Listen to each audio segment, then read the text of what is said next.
Paper 50. The Planetary Princes. While belonging to the order of Lanonendek's sons, the planetary princes are so specialized in service that they are commonly regarded as a distinct group.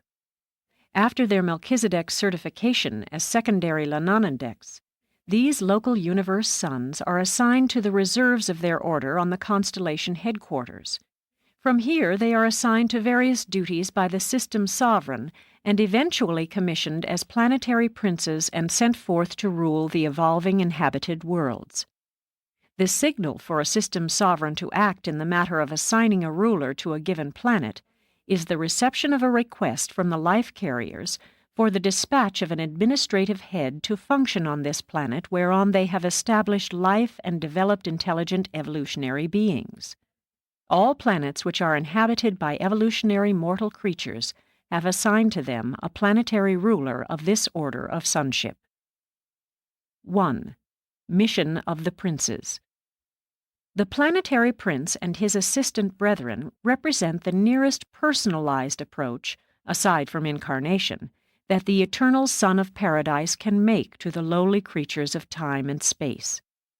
True, the Creator Son touches the creatures of the realms through his spirit, but the planetary prince is the last of the orders of personal sons extending out from paradise to the children of men. The infinite spirit comes very near in the persons of the guardians of destiny and other angelic beings. The universal Father lives in man by the pre-personal presence of the mystery monitors. But the planetary prince represents the last effort of the eternal Son and his sons to draw near you. On a newly inhabited world, the planetary prince is the sole representative of complete divinity, springing from the Creator Son, the offspring of the universal Father and the eternal Son, and the divine minister, the universe daughter of the infinite Spirit. The prince of a newly inhabited world is surrounded by a loyal corps of helpers and assistants, and by large numbers of the ministering spirits. But the directing corps of such new worlds must be of the lower orders of the administrators of a system in order to be innately sympathetic with and understanding of the planetary problems and difficulties. And all of this effort to provide sympathetic rulership for the evolutionary worlds entails the increased liability that these near-human personalities may be led astray by the exaltation of their own minds over and above the will of the supreme rulers. Being quite alone as representatives of divinity on the individual planets, these sons are tested severely, and Nebudan has suffered the misfortune of several rebellions. In the creation of the system sovereigns and the planetary princes, there occurs the personalization of a concept that has been getting farther and farther away from the universal Father and the eternal Son, and there is an increasing danger of losing the sense of proportion as to one's self-importance and a greater likelihood of failure to keep a proper grasp of the values and relationships of the numerous orders of divine beings and their gradations of authority. That the Father is not personally present in the local universe also imposes a certain test of faith and loyalty on all these sons. But not often do these world princes fail in their missions of organizing and administering the inhabited spheres, and their success greatly facilitates the subsequent missions of the material sons who come to engraft the higher forms of creature life on the primitive men of the worlds. Their rule also does much to prepare the planets for the paradise sons of God, who subsequently come to judge the worlds and to inaugurate successive dispensations. 2. Planetary Administration. All planetary princes are under the universe administrative jurisdiction of Gabriel, the chief executive of Michael, while in immediate authority they are subject to the executive mandates of the system sovereigns. The planetary princes may at any time seek the counsel of the Melchizedeks, their former instructors and sponsors, but they are not arbitrarily required to ask for such assistance, and if such aid is not voluntarily requested, the Melchizedeks do not interfere with the planetary administration. These world rulers may also avail themselves of the advice of the 24 counselors assembled from the bestowal worlds of the system. In Satania, these counselors are at present all natives of Urantia, and there is an analogous council of 70 at the constellation headquarters, also selected from the evolutionary beings of the realms. The rule of the evolutionary planets in their early and unsettled careers is largely autocratic. The planetary princes organize their specialized groups of assistants from among their corps of planetary aides. They usually surround themselves with a supreme council of 12, but this is variously chosen and diversely constituted on the different worlds. A planetary prince may also have as assistants one or more of the third order of his own group of sonship, and sometimes, on certain worlds, one of his own order, a secondary Lanonendek associate. The entire staff of a world ruler consists of personalities of the infinite spirit and certain types of higher evolved beings and ascending mortals from other worlds. Such a staff averages about 1,000, and as the planet progresses, this corps of helpers may be increased up to 100,000 or more. At any time need is felt for more helpers, the planetary princes have only to make request of their brothers, the system sovereigns, and the petition is granted forthwith. Planets vary greatly in nature and organization and in administration, but all provide for tribunals of justice. The judicial system of the local universe has its beginnings in the tribunals of a planetary prince, which are presided over by a member of his personal staff. The decrees of such courts reflect a highly fatherly and discretionary attitude. All problems involving more than the regulation of the planetary inhabitants are subject to appeal in the higher tribunals, but the affairs of his world domain are largely adjusted in accordance with the personal discretion of the prince. The roving commissions of conciliators serve and supplement the planetary tribunals, and both spirit and physical controllers are subject to the findings of these conciliators. But no arbitrary execution is ever carried out without the consent of the constellation Father, for the Most High's rule in the kingdoms of men. The controllers and transformers of planetary assignment are also able to collaborate with angels and other orders of celestial beings in rendering these latter personalities visible to mortal creatures. On special occasions, the seraphic helpers and even the Melchizedeks can and do make themselves visible to the inhabitants of the evolutionary worlds. The principal reason for bringing mortal ascenders from the system capital as a part of the staff of the planetary prince is to facilitate communication with the inhabitants of the realm. 3. The prince's corporeal staff. On going to a young world, a planetary prince usually takes with him a group of volunteer ascending beings from the local system headquarters.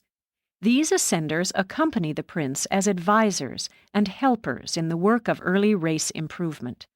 This corps of material helpers constitutes the connecting link between the prince and the world races. The Urantia prince, Caligastia, had a corps of 100 such helpers. Such volunteer assistants are citizens of a system capital, and none of them have fused with their indwelling adjusters. The status of the adjusters of such volunteer servers remains as of the residential standing on the system headquarters, while these Morantia progressors temporarily revert to a former material state. The life carriers, the architects of form, provide such volunteers with new physical bodies which they occupy for the periods of their planetary sojourn. These personality forms, while exempt from the ordinary diseases of the realms, are, like the early Morantia bodies, subject to certain accidents of a mechanical nature.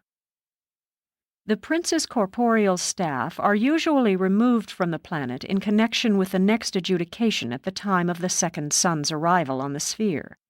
Before leaving, they customarily assign their various duties to their mutual offspring and to certain superior native volunteers. On those worlds where these helpers of the prince have been permitted to mate with the superior groups of the native races, such offspring usually succeed them. These assistants to the planetary prince seldom mate with the world races, but they do always mate among themselves. Two classes of beings result from these unions: the primary type of midway creatures and certain high types of material beings who remain attached to the prince's staff after their parents have been removed from the planet at the time of the arrival of Adam and Eve. These children do not mate with the mortal races except in certain emergencies, and then only by direction of the planetary prince. In such an event, their children, the grandchildren of the corporeal staff, are in status as of the superior races of their day and generation. All the offspring of these semi-material assistants of the planetary prince are adjuster indwelt. At the end of the prince's dispensation, when the time comes for this reversion staff to be returned to the system headquarters for the resumption of the paradise career, these ascenders present themselves to the life carriers for the purpose of yielding up their material bodies.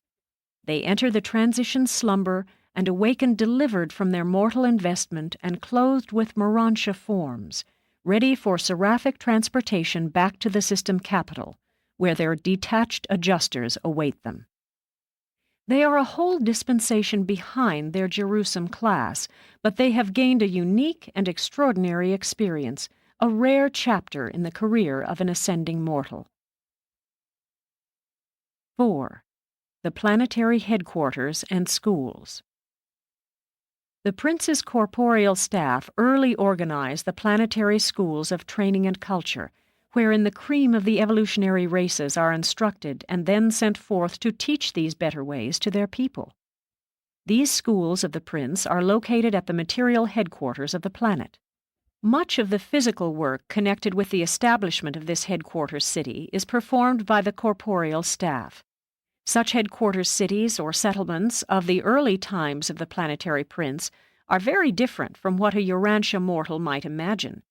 They are, in comparison with later ages, simple, being characterized by mineral embellishment and by relatively advanced material construction. And all of this stands in contrast with the Adamic regime centering around a garden headquarters from which their work in behalf of the races is prosecuted during the second dispensation of the universe suns. In the headquarters settlement on your world, every human habitation was provided with abundance of land. Although the remote tribes continued in hunting and food foraging, the students and teachers in the prince's schools were all agriculturists and horticulturists. The time was about equally divided between the following pursuits. 1. Physical labor. Cultivation of the soil associated with home building and embellishment. 2. Social activities. Play performances and cultural social groupings. 3. Educational application. Individual instruction in connection with family group teaching, supplemented by specialized class training. 4. Vocational training. Schools of marriage and homemaking, the schools of art and craft training, and the classes for the training of teachers, secular, cultural, and religious. 5. Spiritual culture. The teacher brotherhood, the enlightenment of childhood and youth groups, and the training of adopted native children as missionaries to their people. A planetary prince is not visible to mortal beings. It is a test of faith to believe the representations of the semi-material beings of his staff. But these schools of culture and training are well adapted to the needs of each planet, and there soon develops a keen and laudatory rivalry among the races of men in their efforts to gain entrance to these various institutions of learning. From such a world center of culture and achievement, there gradually radiates to all peoples an uplifting and civilizing influence which slowly and certainly transforms the evolutionary races. Meantime, the educated and spiritualized children of the surrounding peoples who have been adopted and trained in the prince's schools are returning to their native groups and, to the best of their ability, are there establishing new and potent centers of learning and culture which they carry on according to the plan of the prince's schools. On Urantia, these plans for planetary progress and cultural advancement were well underway, proceeding most satisfactorily, when the whole enterprise was brought to a rather sudden and most inglorious end by Caligastia's adherence to the Lucifer Rebellion. It was one of the most profoundly shocking episodes of this rebellion for me to learn of the callous perfidy of one of my own order of sonship, Caligastia, who in deliberation and with malice aforethought systematically perverted the instruction and poisoned the teaching provided in all the Urantia planetary schools in operation at that time. The wreck of these schools was speedy and complete. Many of the offspring of the ascenders of the prince's materialized staff remained loyal, deserting the ranks of Caligastia. These loyalists were encouraged by the Melchizedek receivers of Urantia, and in later times their descendants did much to uphold the planetary concepts of truth and righteousness. The work of these loyal evangels helped to prevent the total obliteration of spiritual truth on Urantia. These courageous souls and their descendants kept alive some knowledge of the Father's rule and preserved for the world races the concept of the successive planetary dispensations of the various orders of divine sons. 5. Progressive civilization. The loyal princes of the inhabited worlds are permanently attached to the planets of their original assignment. Paradise sons and their dispensations may come and go, but a successful planetary prince continues on as the ruler of his realm. His work is quite independent of the missions of the higher sons, being designed to foster the development of planetary civilization. The progress of civilization is hardly alike on any two planets. The details of the unfoldment of mortal evolution are very different on numerous dissimilar worlds. Notwithstanding these many diversifications of planetary development along physical, intellectual, and social lines, all evolutionary spheres progress in certain well-defined directions. Under the benign rule of a planetary prince, augmented by the material sons and punctuated by the periodic missions of the paradise sons, the mortal races on an average world of time and space will successively pass through the following 7 developmental epochs. 1. The nutrition epoch. The pre-human creatures and the dawn races of primitive man are chiefly concerned with food problems. These evolving beings spend their waking hours either in seeking food or in fighting, offensively or defensively. The food quest is paramount in the minds of these early ancestors of subsequent civilization. 2. The security age. Just as soon as the primitive hunter can spare any time from the search for food, he turns this leisure to augmenting his security. More and more attention is devoted to the technique of war.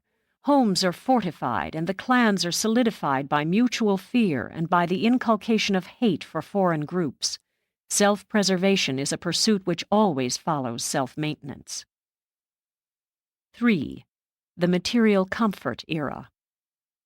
After food problems have been partially solved and some degree of security has been attained, the additional leisure is utilized to promote personal comfort. Luxury vies with necessity in occupying the center of the stage of human activities. Such an age is all too often characterized by tyranny, intolerance, gluttony, and drunkenness. The weaker elements of the races incline towards excesses and brutality. Gradually, these pleasure-seeking weaklings are subjugated by the more strong and truth-loving elements of the advancing civilization. 4. The quest for knowledge and wisdom. Food, security, pleasure, and leisure provide the foundation for the development of culture and the spread of knowledge. The effort to execute knowledge results in wisdom, and when a culture has learned how to profit and improve by experience, civilization has really arrived. Food, security, and material comfort still dominate society, but many forward-looking individuals are hungering for knowledge and thirsting for wisdom. Every child is provided an opportunity to learn by doing. Education is the watchword of these ages. 5. the epoch of philosophy and brotherhood. When mortals learn to think and begin to profit by experience, they become philosophical. They start out to reason within themselves and to exercise discriminative judgment. The society of this age becomes ethical, and the mortals of such an era are truly becoming moral beings. Wise moral beings are capable of establishing human brotherhood on such a progressing world. Ethical and moral beings can learn how to live in accordance with the Golden Rule. 6. The age of spiritual striving.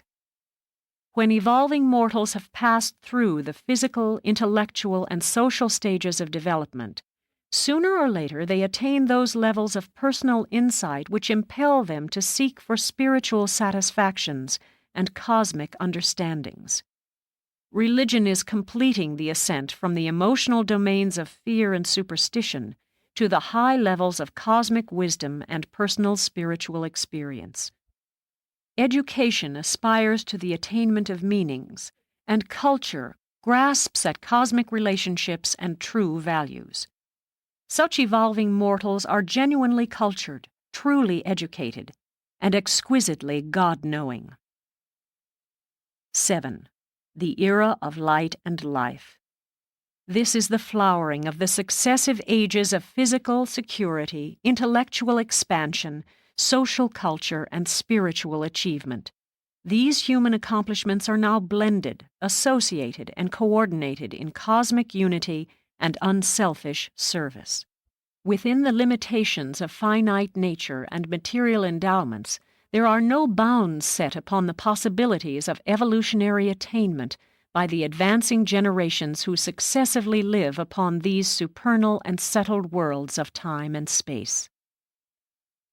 After serving their spheres through successive dispensations of world history and the progressing epochs of planetary progress, the planetary princes are elevated to the position of planetary sovereigns upon the inauguration of the era of light and life.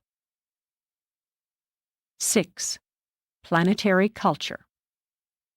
The isolation of Urantia renders it impossible to undertake the presentation of many details of the life and environment of your Satanian neighbors. In these presentations, we are limited by the planetary quarantine and by the system isolation. We must be guided by these restrictions in all our efforts to enlighten Urantia mortals, but insofar as is permissible, you have been instructed in the progress of an average evolutionary world, and you are able to compare such a world's career with the present state of Urantia. The development of civilization on Urantia has not differed so greatly from that of other worlds which have sustained the misfortune of spiritual isolation. But when compared with the loyal worlds of the universe, your planet seems most confused and greatly retarded in all phases of intellectual progress and spiritual attainment. Because of your planetary misfortunes, Urantians are prevented from understanding very much about the culture of normal worlds. But you should not envisage the evolutionary worlds, even the most ideal, as spheres whereon life is a flowery bed of ease. The initial life of the mortal races is always attended by struggle. Effort and decision are an essential part of the acquirement of survival values. Culture presupposes quality of mind. Culture cannot be enhanced unless mind is elevated. Superior intellect will seek a noble culture and find some way to attain such a goal. Inferior minds will spurn the highest culture even when presented to them ready-made. Much depends also upon the successive missions of the divine sons and upon the extent to which enlightenment is received by the ages of their respective dispensations. You should not forget that for 200,000 years all the worlds of Satania have rested under the spiritual ban of Norlashadek in consequence of the Lucifer rebellion, and it will require age upon age to retrieve the resultant handicaps of sin and secession. Your world still continues to pursue an irregular and checkered career as a result of the double tragedy of a rebellious planetary prince and a defaulting material son. Even the bestowal of Christ Michael on Urantia did not immediately set aside the temporal consequences of these serious blunders in the earlier administration of the world. 7. The rewards of isolation. On first thought, it might appear that Urantia and its associated isolated worlds are most unfortunate in being deprived of the beneficent presence and influence of such superhuman personalities as a planetary prince and a material son and daughter. But isolation of these spheres affords their races a unique opportunity for the exercise of faith and for the development of a peculiar quality of confidence in cosmic reliability, which is not dependent on sight or any other material consideration. It may turn out eventually that mortal creatures hailing from the worlds quarantined in consequence of rebellion are extremely fortunate. We have discovered that such ascenders are very early entrusted with numerous special assignments to cosmic undertakings where unquestioned faith and sublime confidence are essential to achievement. On Jerusalem, the ascenders from these isolated worlds occupy a residential sector by themselves and are known as the Agandanters, meaning evolutionary will creatures who can believe without seeing, persevere when isolated, and triumph over insuperable difficulties even when alone. This functional grouping of the Agandanters persists throughout the ascension of the local universe and the traversal of the superuniverse. It disappears during the sojourn in Havona, but promptly reappears upon the attainment of paradise and definitely persists in the core of the mortal finality. Tabamantia is an Agandanter of finaliter status, having survived from one of the quarantined spheres involved in the first rebellion ever to take place in the universes of time and space. All through the paradise career, reward follows effort as the result of causes. Such rewards set off the individual from the average, provide a differential of creature experience, and contribute to the versatility of ultimate performances in the collective body of the finaliters. Presented by a secondary Lananandek son of the Reserve Corps. Paper 51. The Planetary Atoms. During the dispensation of a planetary prince, primitive man reaches the limit of natural evolutionary development, and this biologic attainment signals the system sovereign to dispatch to such a world the second order of sonship, the biologic uplifters. These sons, for there are two of them, the material son and daughter, are usually known on a planet as Adam and Eve. The original material son of Satania is Adam, and those who go to the system worlds as biologic uplifters always carry the name of this first and original son of their unique order. These sons are the material gift of the Creator Son to the inhabited worlds. Together with the planetary prince, they remain on their planet of assignment throughout the evolutionary course of such a sphere. Such an adventure on a world having a planetary prince is not much of a hazard, but on an apostate planet, a realm without a spiritual ruler and deprived of interplanetary communication, such a mission is fraught with grave danger. Although you cannot hope to know all about the work of these sons on all the worlds of Satania and other systems, other papers depict more fully the life and experiences of the interesting pair Adam and Eve, who came from the core of the biologic uplifters of Jerusalem to upstep the Urantia races. While there was a miscarriage of the ideal plans for improving your native races, still Adam's mission was not in vain. Urantia has profited immeasurably from the gift of Adam and Eve. And among their fellows and in the councils on high, their work is not reckoned as a total loss. 1. Origin and nature of the material sons of God. The material or sexed sons and daughters are the offspring of the Creator Son. The universe Mother Spirit does not participate in the production of these beings, who are destined to function as physical uplifters on the evolutionary worlds. The material order of sonship is not uniform throughout the local universe. The Creator Sun produces only one pair of these beings in each local system. These original pairs are diverse in nature, being attuned to the life pattern of their respective systems. This is a necessary provision, since otherwise the reproductive potential of the atoms would be non-functional with that of the evolving mortal beings of the worlds of any one particular system. The Adam and Eve who came to Urantia were descended from the original Satania pair of material suns. Material suns vary in height from 8 to 10 feet, and their bodies glow with the brilliance of radiant light of a violet hue. While material blood circulates through their material bodies, they are also surcharged with divine energy and saturated with celestial light. These material suns, the Adams, and material daughters, the Eves, are equal to each other, differing only in reproductive nature and in certain chemical endowments. They are equal but differential, male and female, hence complemental, and are designed to serve on almost all assignments in pairs. The material suns enjoy a dual nutrition. They are really dual in nature and constitution, partaking of materialized energy much as do the physical beings of the realm, while their immortal existence is fully maintained by the direct and automatic intake of certain sustaining cosmic energies.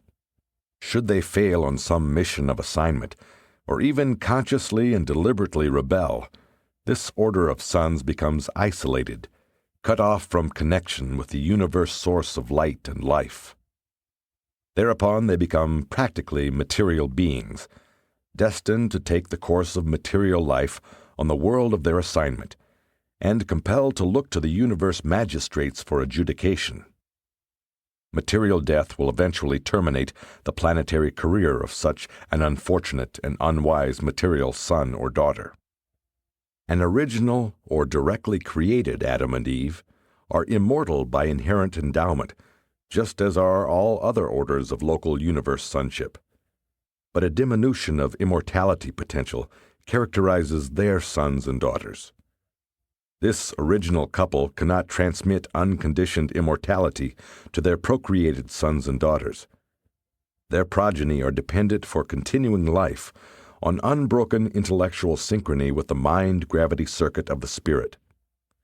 Since the inception of the system of Satania, 13 planetary atoms have been lost in rebellion and default, and 681,204 in the subordinate positions of trust. Most of these defections occurred at the time of the Lucifer Rebellion. While living as permanent citizens on the system capitals, even when functioning on descending missions to the evolutionary planets, the material sons do not possess thought adjusters. But it is through these very services that they acquire experiential capacity for adjuster indwellment and the Paradise Ascension career.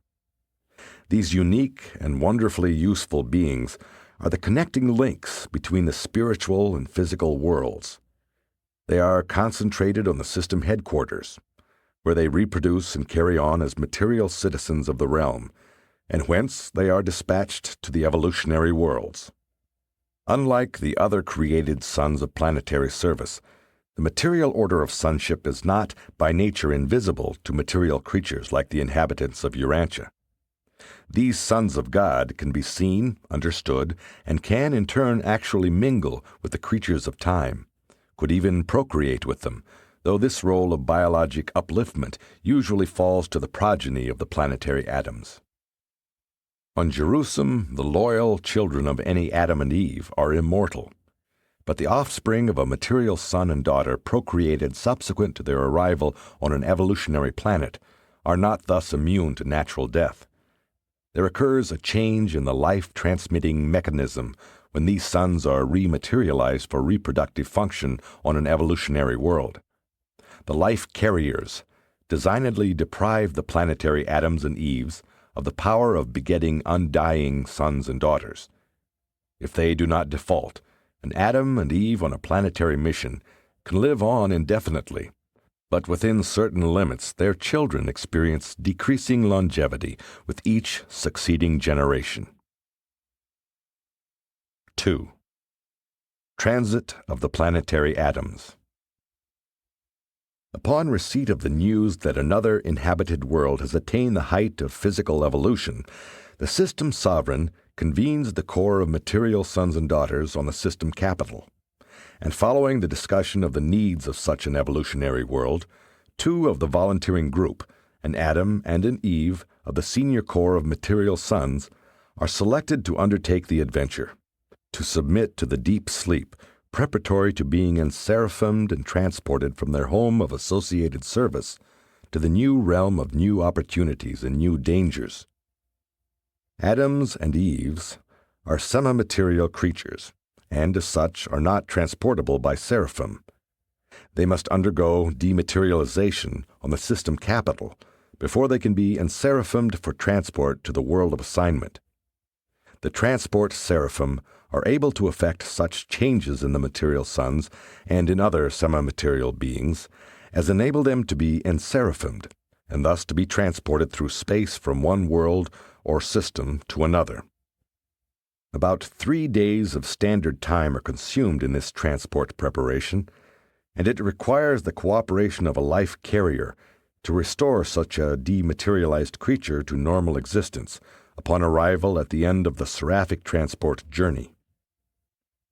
While there is this dematerializing technique for preparing the atoms for transit from Jerusalem to the evolutionary worlds, there is no equivalent method for taking them away from such worlds, unless the entire planet is to be emptied, in which event emergency installation of the dematerialization technique is made for the entire salvable population. If some physical catastrophe should doom the planetary residents of an evolving race, the Melchizedeks and the life carriers would install the technique of dematerialization for all survivors, and by seraphic transport these beings would be carried away to the new world prepared for their continuing existence. The evolution of a human race, once initiated on a world of space, must proceed quite independently of the physical survival of that planet. But during the evolutionary ages, it is not otherwise intended that a planetary Adam or Eve shall leave their chosen world. Upon arrival at their planetary destination, the material son and daughter are rematerialized under the direction of the life carriers. This entire process takes 10 to 28 days of Urantia time. The unconsciousness of the seraphic slumber continues throughout this entire period of reconstruction. When the reassembly of the physical organism is completed, these material sons and daughters stand in their new homes and on their new worlds to all intents and purposes just as they were before submitting to the dematerializing process on Jerusalem. 3. The Adamic Missions. On the inhabited worlds, the material sons and daughters construct their own garden homes, soon being assisted by their own children.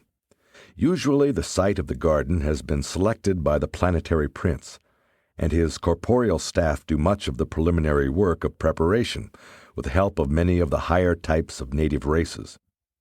These Gardens of Eden are so named in honor of Urantia, the constellation capital, and because they are patterned after the botanic grandeur of the headquarters world of the Most High Fathers. Such garden homes are usually located in a secluded section and in a near-tropic zone. They are wonderful creations on an average world. You can judge nothing of these beautiful centers of culture by the fragmentary account of the aborted development of such an undertaking on Urantia.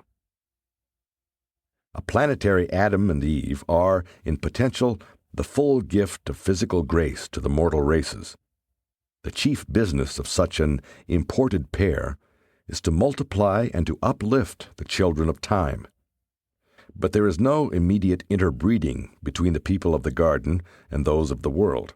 For many generations, Adam and Eve remain biologically segregated from the evolutionary mortals, while they build up a strong race of their order. This is the origin of the violet race on the inhabited worlds. The plans for race upstepping are prepared by the planetary prince and his staff and are executed by Adam and Eve. And this was where your material son and his companion were placed at great disadvantage when they arrived on Urantia. Caligastia offered crafty and effective opposition to the Adamic mission. And notwithstanding that the Melchizedek receivers of Urantia had duly warned both Adam and Eve concerning the planetary dangers inherent in the presence of the rebellious planetary prince, this arch-rebel, by a wily stratagem, outmaneuvered the Edenic pair and entrapped them into a violation of the covenant of their trusteeship as the visible rulers of your world. The traitorous planetary prince did succeed in compromising your Adam and Eve, but he failed in his effort to involve them in the Lucifer rebellion. The fifth order of angels, the planetary helpers, are attached to the Adamic mission, always accompanying the planetary atoms on their world adventures. The core of initial assignment is usually about 100,000. When the work of the Urantia Adam and Eve was prematurely launched, when they departed from the ordained plan, it was one of the seraphic voices of the garden who remonstrated with them concerning their reprehensible conduct. And your narrative of this occurrence well illustrates the manner in which your planetary traditions have tended to ascribe everything supernatural to the Lord God. Because of this, Urantians have often become confused concerning the nature of the universal Father, since the words and acts of all his associates and subordinates have been so generally attributed to him. In the case of Adam and Eve, the angel of the garden was none other than the chief of the planetary helpers then on duty. This seraphim, Salonia, proclaimed the miscarriage of the divine plan and requisitioned the return of the Melchizedek receivers to Urantia. The secondary midway creatures are indigenous to the Adamic missions. As with the corporeal staff of the planetary prince, the descendants of the material sons and daughters are of two orders: their physical children and the secondary order of midway creatures. These material but ordinarily invisible planetary ministers contribute much to the advancement of civilization, and even to the subjection of insubordinate minorities who may seek to subvert social development and spiritual progress. The secondary midwayers should not be confused with the primary order, who date from the near times of the arrival of the planetary prince. On Urantia, a majority of these earlier midway creatures went into rebellion with Caligastia and have, since Pentecost, been interned. Many of the Adamic group who did not remain loyal to the planetary administration are likewise interned. On the day of Pentecost, the loyal primary and the secondary midwayers effected a voluntary union and have functioned as one unit in world affairs ever since. They serve under the leadership of loyal midwayers alternately chosen from the two groups. Your world has been visited by 4 orders of sonship: Caligastia, the planetary prince; Adam and Eve of the material sons of God; Macaventa Melchizedek, the sage of Salem in the days of Abraham; and Christ Michael, who came as the paradise bestowal son. How much more effective and beautiful it would have been had Michael, the supreme ruler of the universe of Nebadon, been welcomed to your world by a loyal and efficient planetary prince and a devoted and successful material son, both of whom could have done so much to enhance the life, work, and mission of the bestowal son. But not all worlds have been so unfortunate as Urantia. Neither has the mission of the planetary atoms always been so difficult or so hazardous. When they are successful, they contribute to the development of a great people, continuing as the visible heads of planetary affairs, even far into the age when such a world is settled in light and life. 4. The 6 evolutionary races. The race of dominants during the early ages of the inhabited worlds is the red man, who ordinarily is the first to attain human levels of development. But while the red man is the senior race of the planets, The succeeding colored peoples begin to make their appearances very early in the age of mortal emergence. The earlier races are somewhat superior to the later. The red man stands far above the indigo, black race. The life carriers impart the full bestowal of the living energies to the initial or red race, and each succeeding evolutionary manifestation of a distinct group of mortals represents variation at the expense of the original endowment. Even mortal stature tends to decrease from the red man down to the indigo race. Although on Urantia, unexpected strains of giantism appeared among the green and orange peoples. On those worlds having all 6 evolutionary races, the superior peoples are the first, third, and fifth races, the red, the yellow, and the blue. The evolutionary races thus alternate in capacity for intellectual growth and spiritual development, the second, fourth, and sixth being somewhat less endowed. These secondary races are the peoples that are missing on certain worlds. They are the ones that have been exterminated on many others. It is a misfortune on Urantia that you so largely lost your superior blue men, except as they persist in your amalgamated white race. The loss of your orange and green stocks is not of such serious concern. The evolution of 6 or of 3 colored races, while seeming to deteriorate the original endowment of the red man, provides certain very desirable variations in mortal types and affords an otherwise unattainable expression of diverse human potentials. These modifications are beneficial to the progress of mankind as a whole, provided they are subsequently upstepped by the imported Adamic or violet race. On Urantia, this usual plan of amalgamation was not extensively carried out, and this failure to execute the plan of race evolution makes it impossible for you to understand very much about the status of these peoples on an average inhabited planet by observing the remnants of these early races on your world. In the early days of racial development, there is a slight tendency for the red, the yellow, and the blue men to interbreed. There is a similar tendency for the orange, green, and indigo races to intermingle. The more backward humans are usually employed as laborers by the more progressive races. This accounts for the origin of slavery on the planets during the early ages. The orange men are usually subdued by the red and reduced to the status of servants, sometimes exterminated. The yellow and red men often fraternize, but not always. The yellow race usually enslaves the green, while the blue man subdues the indigo. These races of primitive men think no more of utilizing the services of their backward fellows in compulsory labor than Urantians would of buying and selling horses and cattle. On most normal worlds, involuntary servitude does not survive the dispensation of the planetary prince, although mental defectives and social delinquents are often still compelled to perform involuntary labor. But on all normal spheres, this sort of primitive slavery is abolished soon after the arrival of the imported violet or Adamic race. These 6 evolutionary races are destined to be blended and exalted by amalgamation with the progeny of the Adamic uplifters.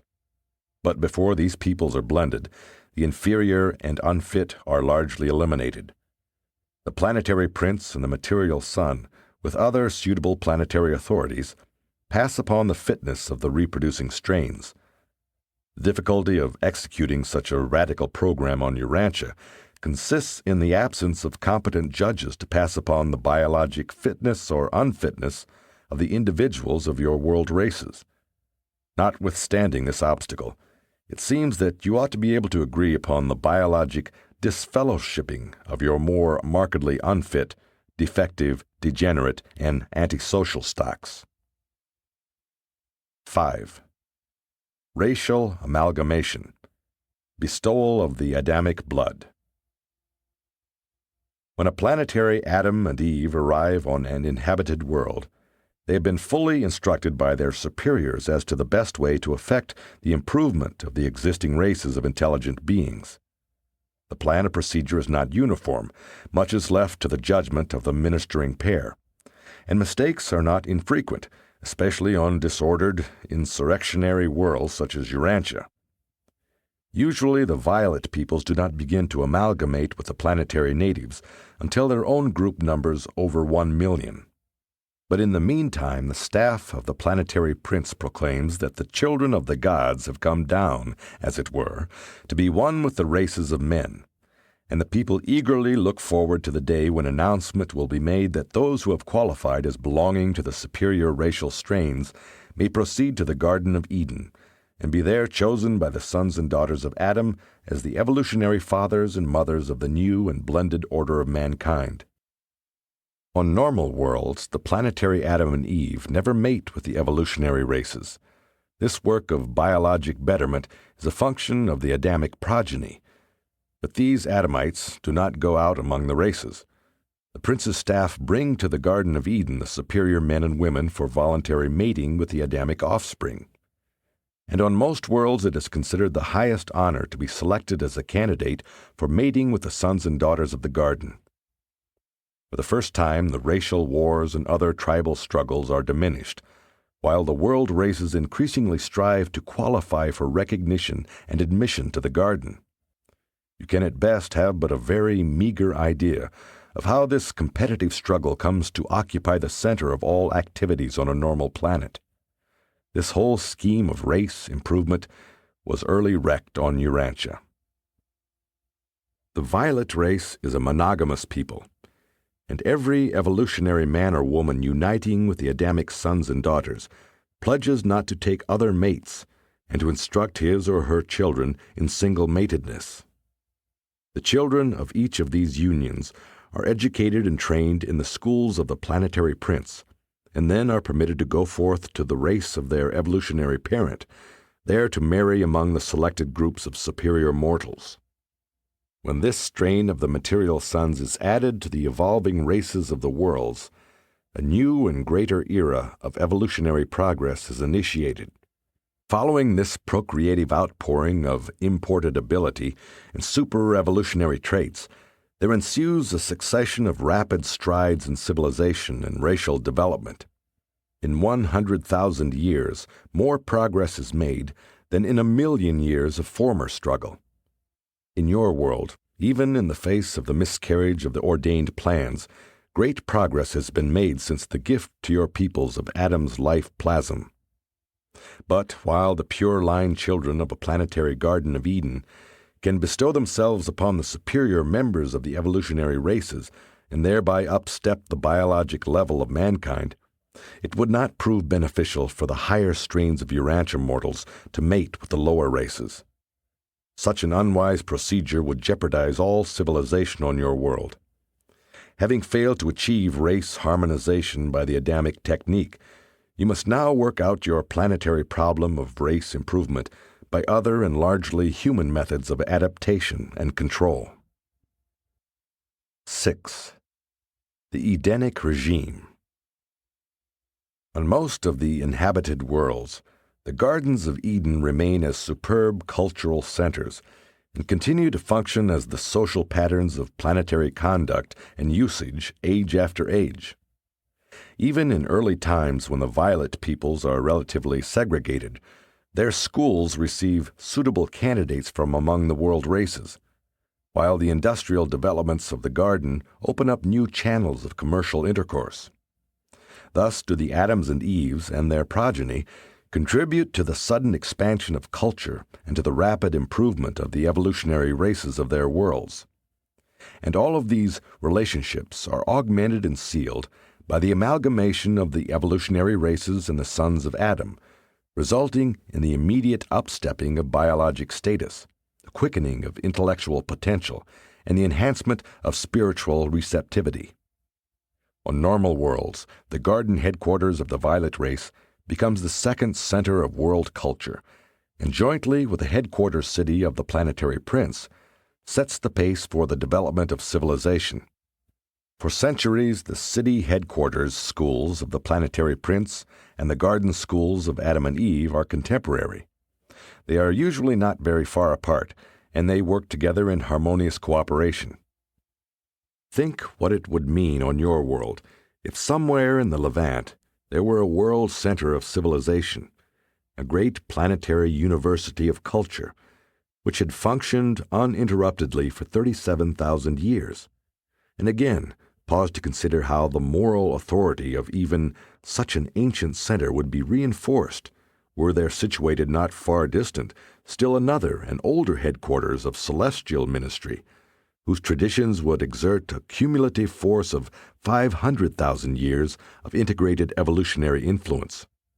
It is custom which eventually spreads the ideals of Eden to a whole world. The schools of the planetary prince are primarily concerned with philosophy, religion, morals, and the higher intellectual and artistic achievements.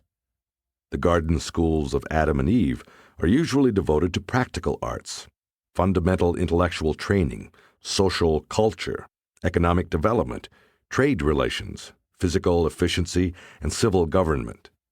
Eventually, these world centers amalgamate, but this actual affiliation sometimes does not occur until the times of the first magisterial sun.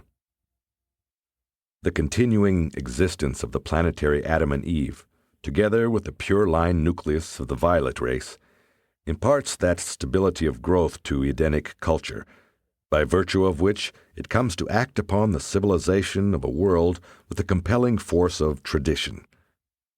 In these immortal material sons and daughters, we encounter the last and the indispensable link connecting God with man, bridging the almost infinite gulf between the eternal Creator and the lowest finite personalities of time.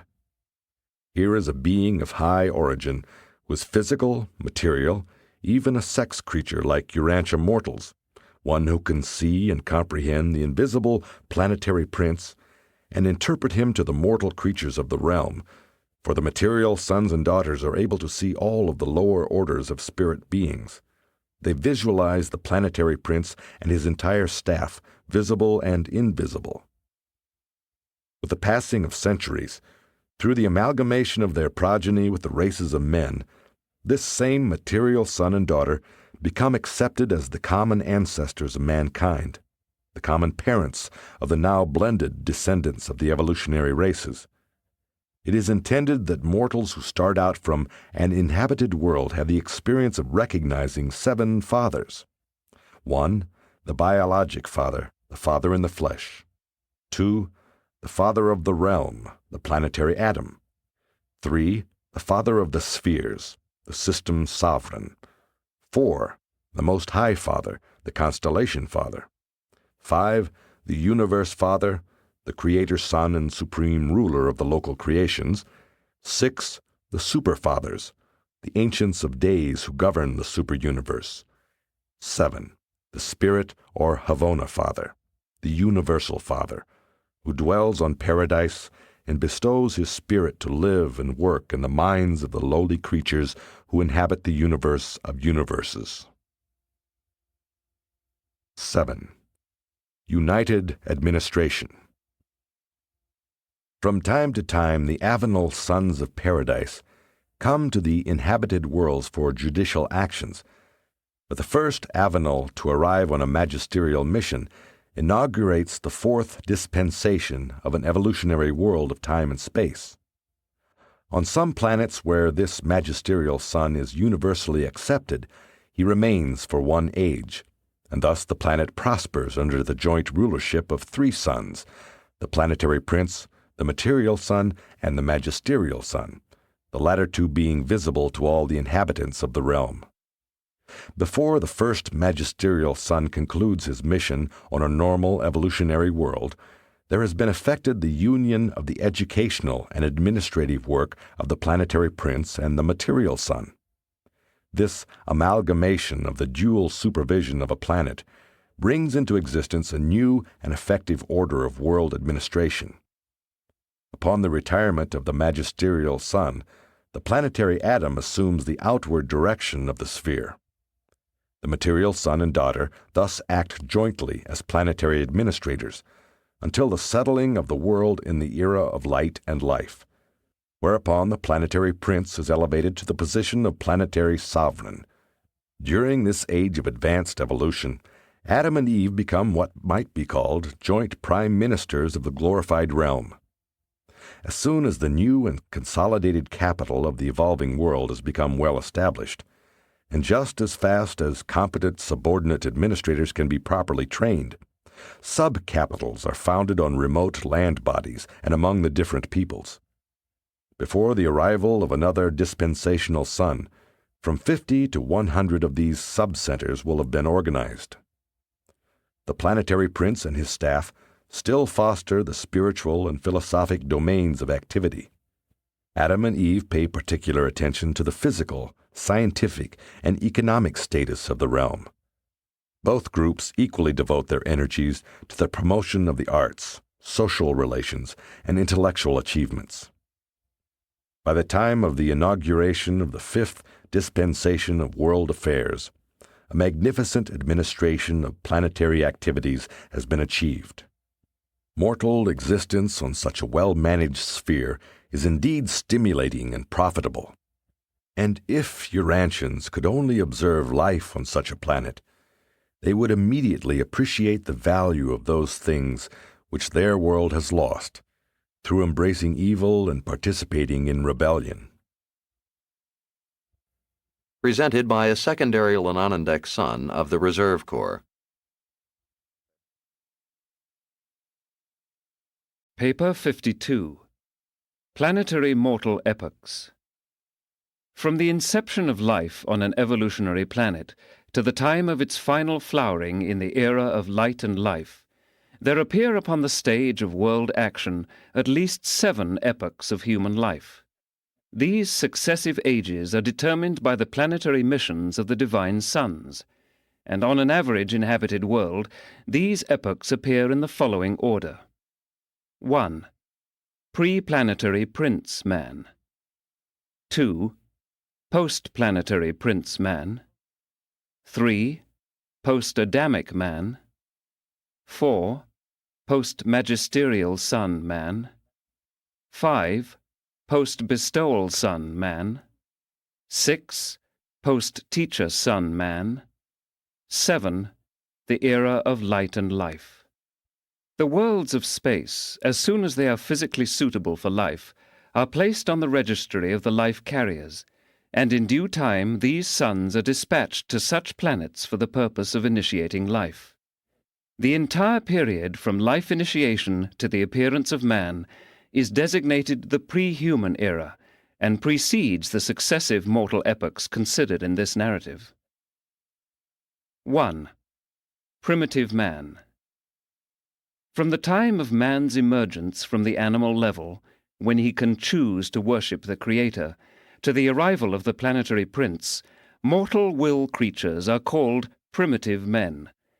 There are 6 basic types or races of primitive men, and these early peoples successively appear in the order of the spectrum colors, beginning with the red. The length of time consumed in this early life evolution varies greatly on the different worlds, ranging from 150,000 years to over 1 million years of Urantia time. The evolutionary races of color, red, orange, yellow, green, blue, and indigo, begin to appear about the time that primitive man is developing a simple language and is beginning to exercise the creative imagination. By this time, man is well accustomed to standing erect. Primitive men are mighty hunters and fierce fighters. The law of this age is the physical survival of the fittest. The government of these times is wholly tribal. During the early racial struggles on many worlds, some of the evolutionary races are obliterated, as occurred on Urantia. Those who survive are usually subsequently blended with the later imported violet race, the Adamic peoples. In the light of subsequent civilization, this era of primitive man is a long, dark, and bloody chapter. The ethics of the jungle and the morals of the primeval forests are not in keeping with the standards of later dispensations of revealed religion and higher spiritual development. On normal and non-experimental worlds, this epoch is very different from the prolonged and extraordinarily brutal struggles which characterized this age on Urantia. When you have emerged from your first world experience, you will begin to see why this long and painful struggle on the evolutionary worlds occurs, and as you go forward in the paradise path, you will increasingly understand the wisdom of these apparently strange doings. But notwithstanding all the vicissitudes of the early ages of human emergence, the performances of primitive man represent a splendid, even a heroic, chapter in the annals of an evolutionary world of time and space. Early evolutionary man is not a colorful creature. In general, these primitive mortals are cave dwellers or cliff residents. They also build crude huts in the large trees. Before they acquire a high order of intelligence, the planets are sometimes overrun with the larger types of animals. But early in this era, mortals learn to kindle and maintain fire, and with the increase of inventive imagination and the improvement in tools, evolving man soon vanquishes the larger and more unwieldy animals. The early races also make extensive use of the larger flying animals. These enormous birds are able to carry 1 or 2 average-sized men for a non-stop flight of over 500 miles.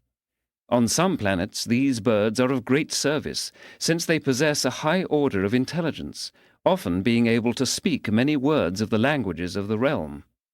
These birds are most intelligent, very obedient, and unbelievably affectionate. Such passenger birds have been long extinct on Urantia, but your early ancestors enjoyed their services.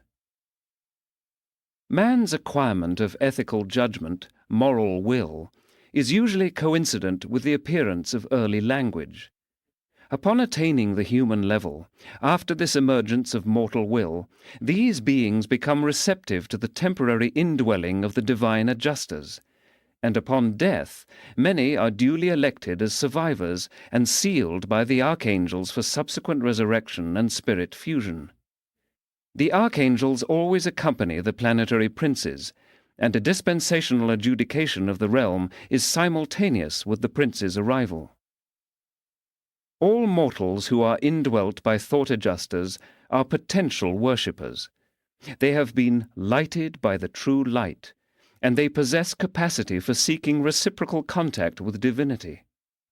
Nevertheless, the early or biologic religion of primitive man is largely a persistence of animal fear, coupled with ignorant awe and tribal superstition.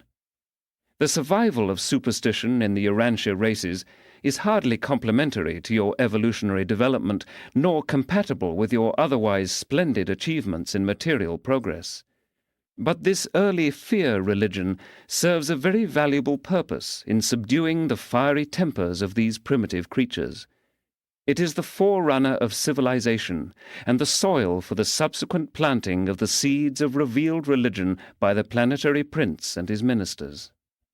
Within 100,000 years from the time man acquires erect posture, the planetary prince usually arrives, having been dispatched by the system sovereign upon the report of the life carriers that will is functioning, even though comparatively few individuals have thus developed. Primitive mortals usually welcome the planetary prince and his visible staff. In fact, they often look upon them with awe and reverence, almost with worshipfulness, if they are not restrained. 2. Post-planetary prince man. With the arrival of the planetary prince, a new dispensation begins. Government appears on Earth, and the advanced tribal epoch is attained. Great social strides are made during a few thousand years of this regime. Under normal conditions, mortals attain a high state of civilization during this age. They do not struggle so long in barbarism as did the Urantia races.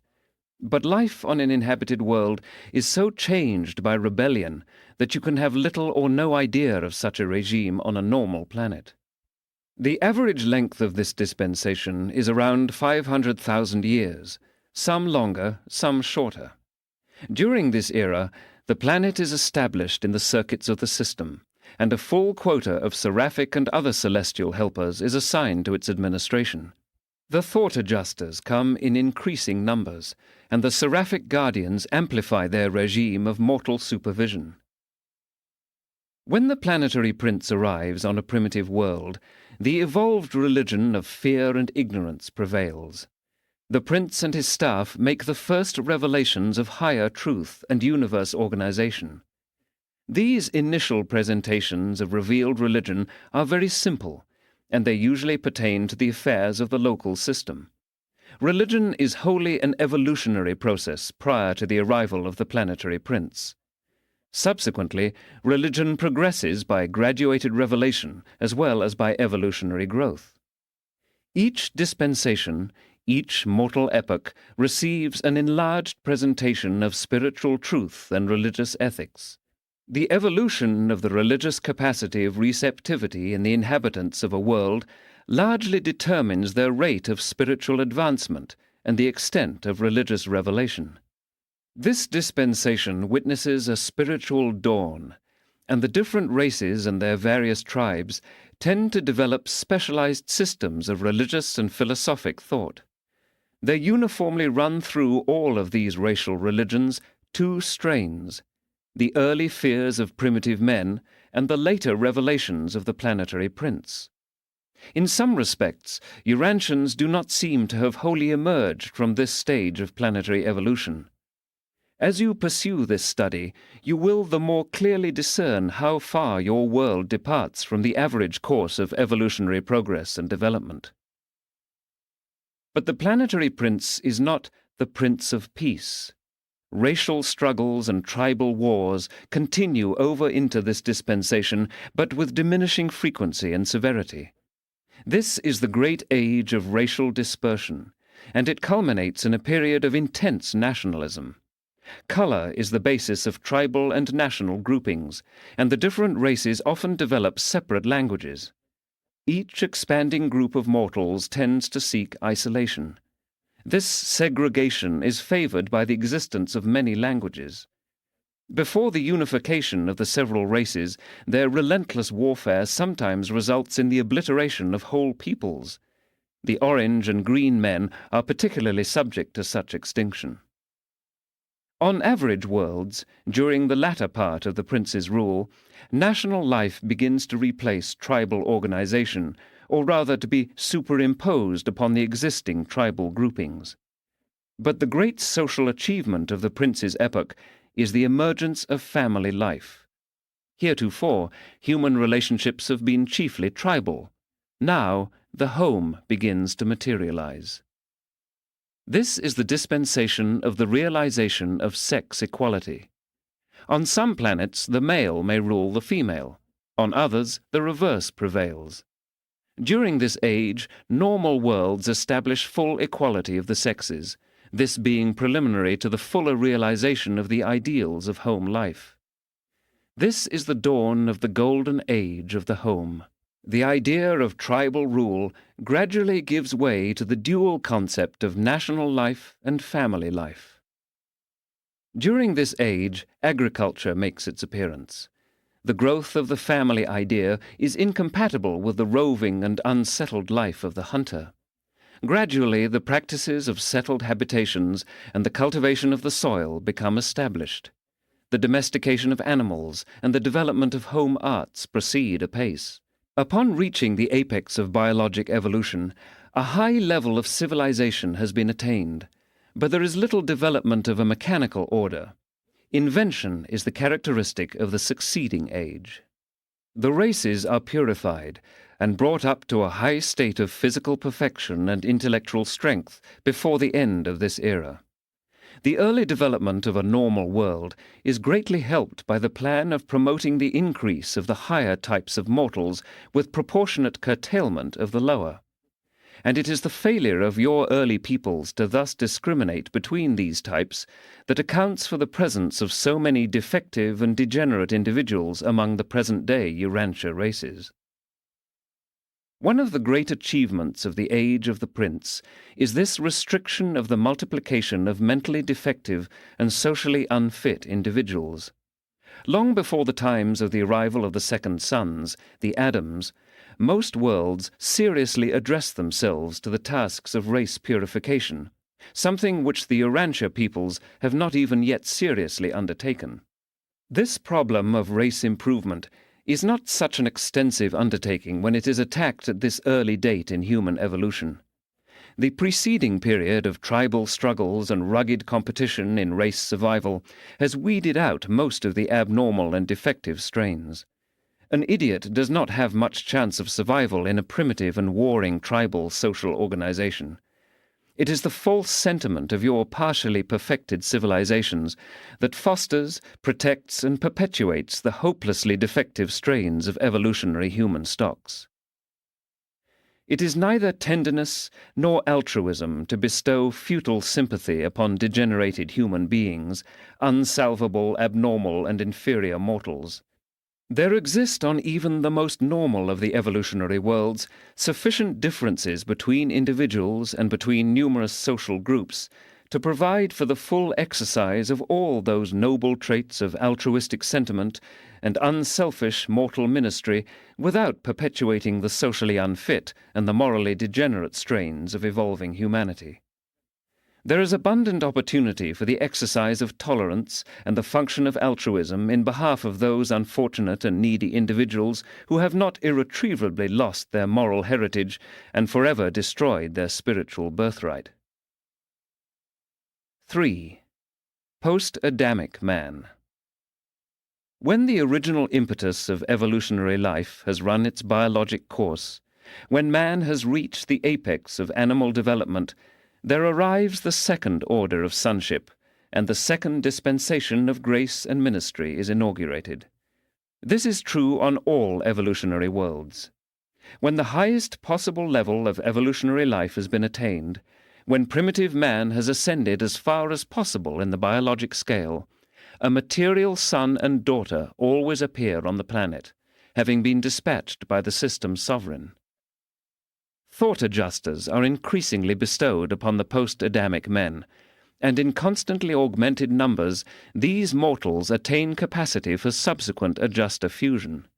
While functioning as descending sons, the Adams do not possess adjusters, but their planetary offspring, direct and mixed, become legitimate candidates for the reception in due time of the mystery monitors.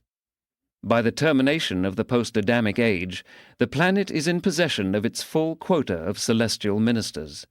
Only the fusion adjusters are not yet universally bestowed. It is the prime purpose of the Adamic regime to influence evolving man to complete the transit from the hunter and herder stage of civilization to that of the agriculturist and horticulturist, to be later supplemented by the appearance of the urban and industrial adjuncts to civilization. 10,000 years of this dispensation of the biologic uplifters is sufficient to effect a marvelous transformation. 25,000 years of such an administration of the conjoint wisdom of the planetary prince and the material sons usually ripens the sphere for the advent of a magisterial son. This age usually witnesses the completion of the elimination of the unfit and the still further purification of the racial strains. On normal worlds, the defective bestial tendencies are very nearly eliminated from the reproducing stocks of the realm. The Adamic progeny never amalgamate with the inferior strains of the evolutionary races. Neither is it the divine plan for the planetary Adam or Eve to mate personally with the evolutionary peoples. This race improvement project is the task of their progeny. But the offspring of the material son and daughter are mobilized for generations before the racial amalgamation ministry is inaugurated. The result of the gift of the Adamic life plasm to the mortal races is an immediate upstepping of intellectual capacity and an acceleration of spiritual progress. There is usually some physical improvement also. On an average world, the post-Adamic dispensation is an age of great invention, energy control, and mechanical development.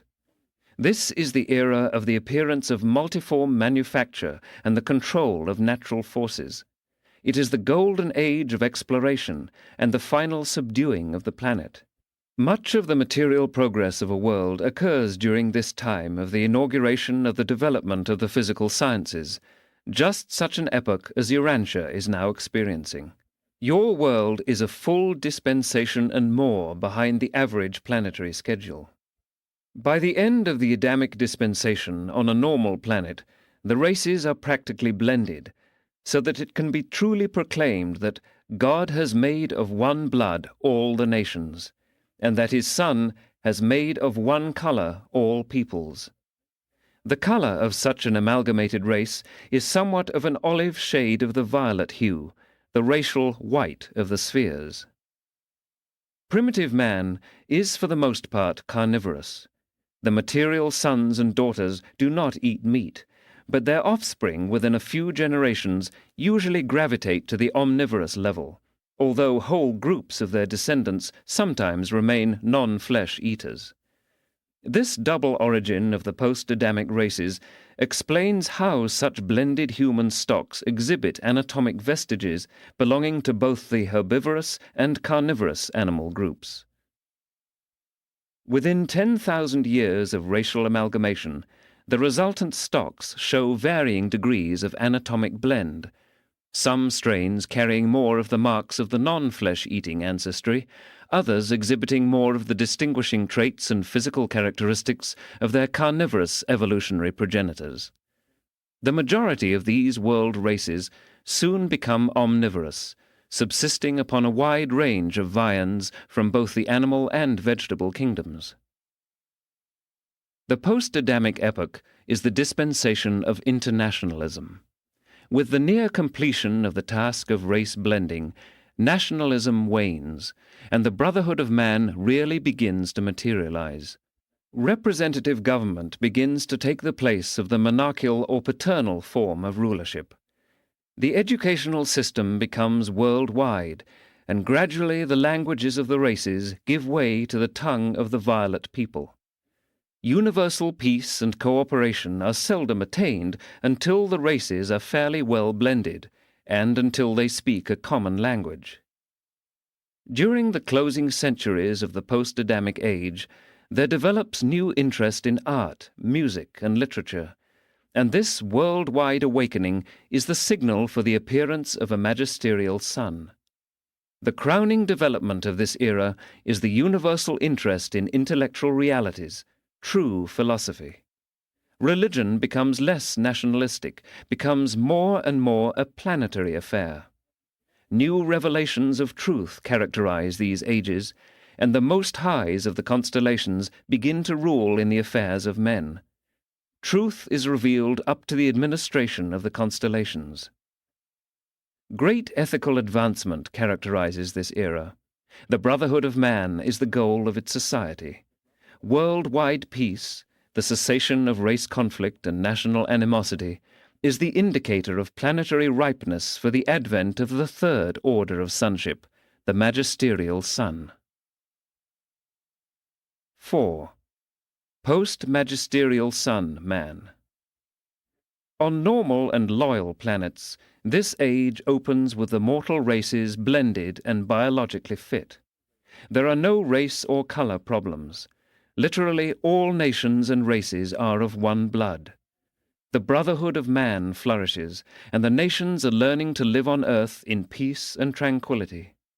Such a world stands on the eve of a great and culminating intellectual development. When an evolutionary world becomes thus ripe for the magisterial age, one of the high order of Avenal sons makes his appearance on a magisterial mission. The planetary prince and the material sons are of local universe origin. The magisterial son hails from paradise. When the paradise Avenals come to the mortal spheres on judicial actions, solely as dispensation adjudicators, they are never incarnated. But when they come on magisterial missions, at least the initial one, they are always incarnated, though they do not experience birth, neither do they die the death of the realm. They may live on for generations in those cases where they remain as rulers on certain planets.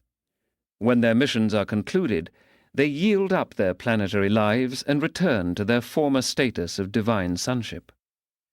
Each new dispensation extends the horizon of revealed religion, and the magisterial sons extend the revelation of truth to portray the affairs of the local universe and all its tributaries.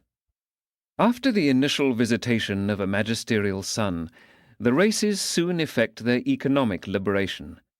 The daily work required to sustain one's independence would be represented by 2½ hours of your time. It is perfectly safe to liberate such ethical and intelligent mortals. Such refined peoples well know how to utilize leisure for self-improvement and planetary advancement. This age witnesses the further purification of the racial stocks by the restriction of reproduction among the less fit and poorly endowed individuals.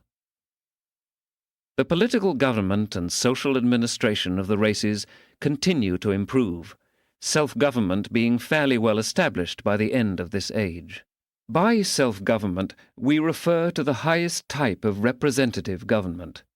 Such worlds advance and honor only those leaders and rulers who are most fit to bear social and political responsibilities.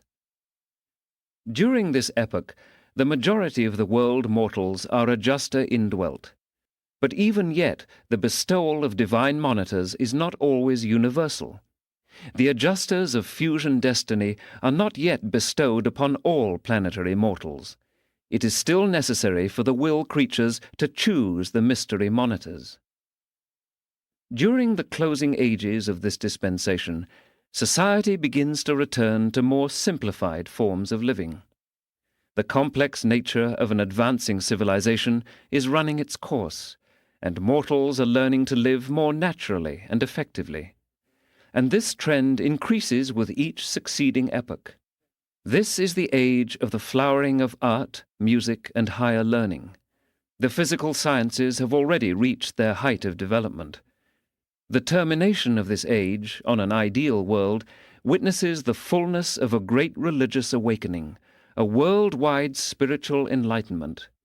And this extensive arousal of the spiritual natures of the races is the signal for the arrival of the bestowal sun and for the inauguration of the fifth mortal epoch.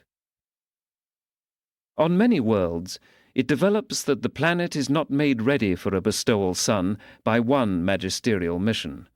In that event, there will be a second, even a succession of magisterial suns, each of whom will advance the races from one dispensation to another until the planet is made ready for the gift of the bestowal sun.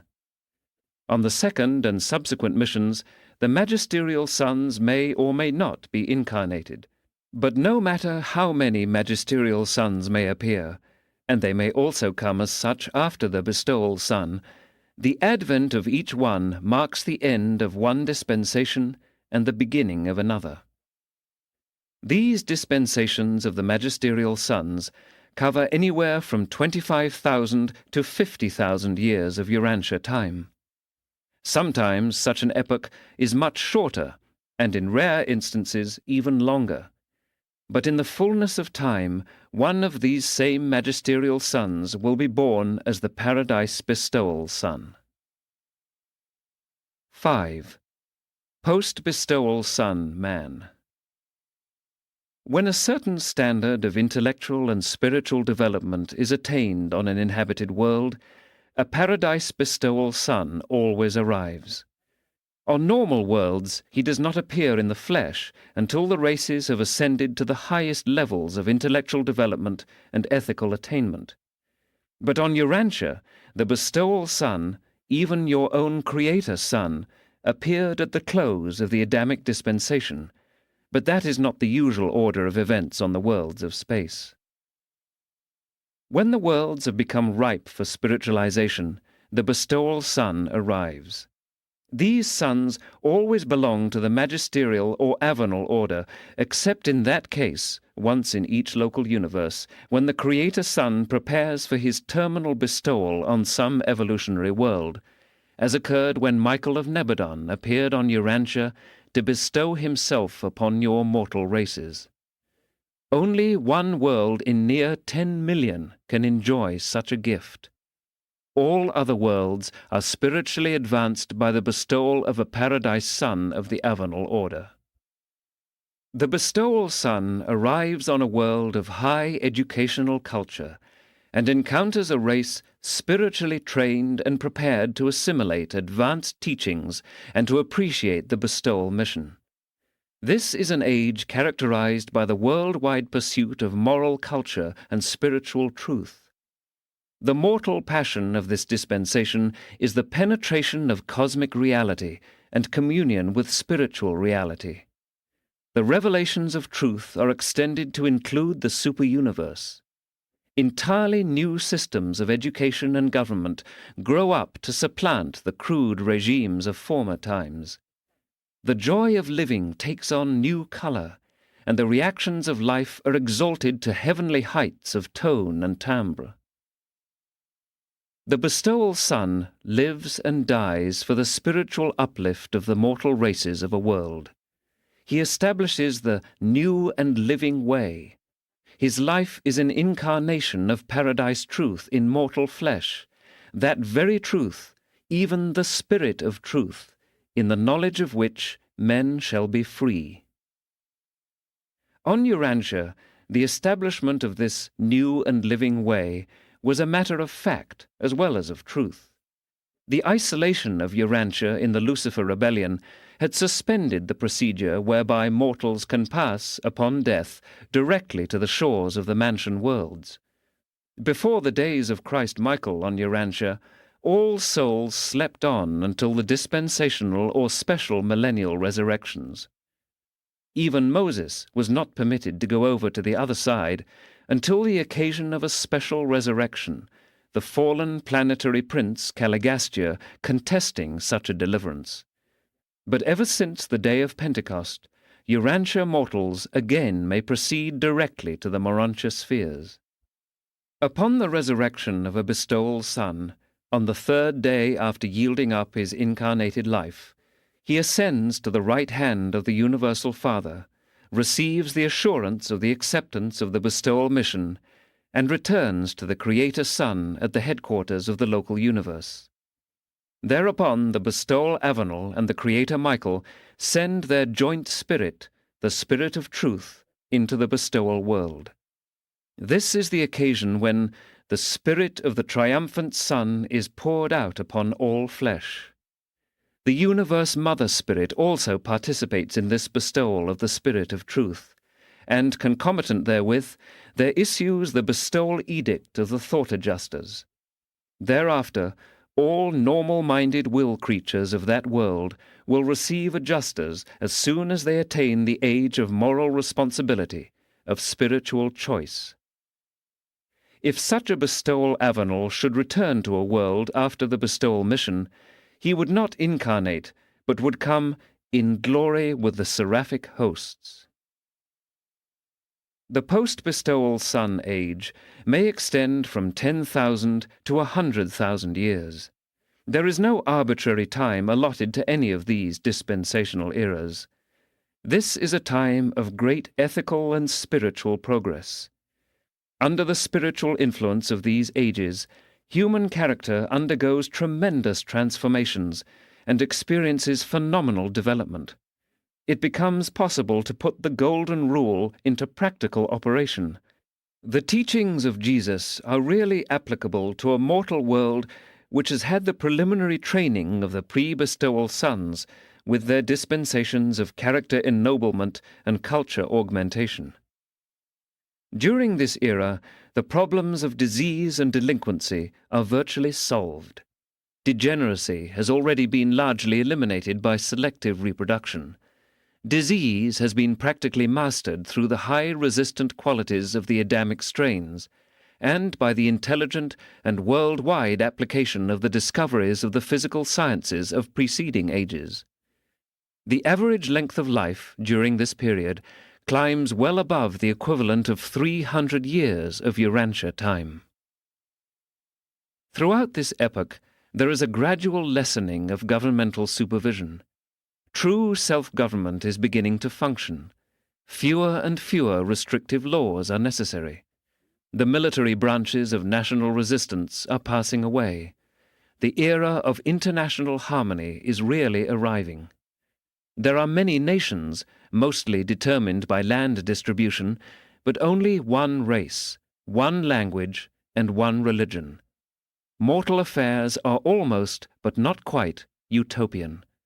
This, truly, is a great and glorious age. 6. Urantia's post-bestowal age. The bestowal sun is the Prince of Peace. He arrives with the message, peace on earth and goodwill among men. On normal worlds, this is a dispensation of worldwide peace. The nations no more learn war. But such salutary influences did not attend the coming of your bestowal son, Christ Michael. Urantia is not proceeding in the normal order. Your world is out of step in the planetary procession. Your master, when on earth, warned his disciples that his advent would not bring the usual reign of peace on Urantia. He distinctly told them that there would be wars and rumors of wars, and that nation would rise against nation. At another time he said, "Think not that I have come to bring peace upon earth." Even on normal evolutionary worlds, the realization of the worldwide brotherhood of man is not an easy accomplishment. On a confused and disordered planet like Urantia, such an achievement requires a much longer time and necessitates far greater effort. Unaided social evolution can hardly achieve such happy results on a spiritually isolated sphere. Religious revelation is essential to the realization of brotherhood on Urantia. While Jesus has shown the way to the immediate attainment of spiritual brotherhood, the realization of social brotherhood on your world depends much on the achievement of the following personal transformations and planetary adjustments. 1. Social fraternity. Multiplication of international and interracial social contacts and fraternal associations through travel, commerce, and competitive play. Development of a common language and the multiplication of multilinguists.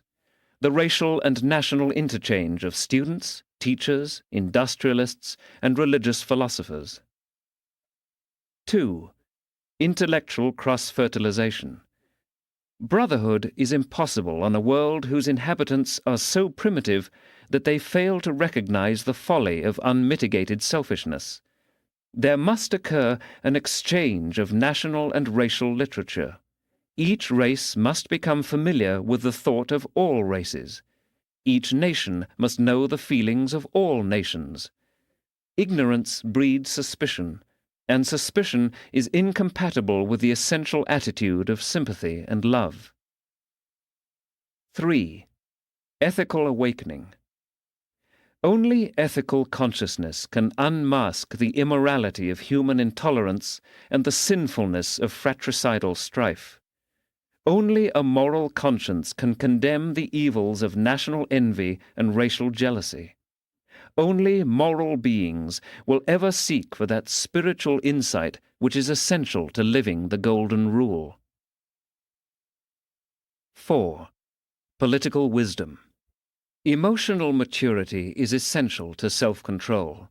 Only emotional maturity will ensure the substitution of international techniques of civilized adjudication for the barbarous arbitrament of war. Wise statesmen will sometime work for the welfare of humanity even while they strive to promote the interest of their national or racial groups. Selfish political sagacity is ultimately suicidal, destructive of all those enduring qualities which ensure planetary group survival. 5. Spiritual insight. The brotherhood of man is, after all, predicated on the recognition of the fatherhood of God. The quickest way to realize the brotherhood of man on Urantia is to effect the spiritual transformation of present-day humanity. The only technique for accelerating the natural trend of social evolution is that of applying spiritual pressure from above, thus augmenting moral insight while enhancing the soul capacity of every mortal to understand and love every other mortal. Mutual understanding and fraternal love are transcendent civilizers and mighty factors in the worldwide realization of the brotherhood of man. If you could be transplanted from your backward and confused world to some normal planet now in the post-bestowal sun age, You would think you had been translated to the heaven of your traditions. You would hardly believe that you were observing the normal evolutionary workings of a mortal sphere of human habitation. These worlds are in the spiritual circuits of their realm, and they enjoy all the advantages of the universe broadcasts and the reflectivity services of the super-universe. 7. Post-teacher son, man. The sons of the next order to arrive on the average evolutionary world are the Trinity teacher sons, the divine sons of the Paradise Trinity. Again, we find Urantia out of step with its sister spheres, in that your Jesus has promised to return. That promise he will certainly fulfill, but no one knows whether his second coming will precede or follow the appearances of magisterial or teacher sons on Urantia. The teacher sons come in groups to the spiritualizing worlds. A planetary teacher son is assisted and supported by 70 primary sons, 12 secondary sons, and 3 of the highest and most experienced of the supreme order of Daenals.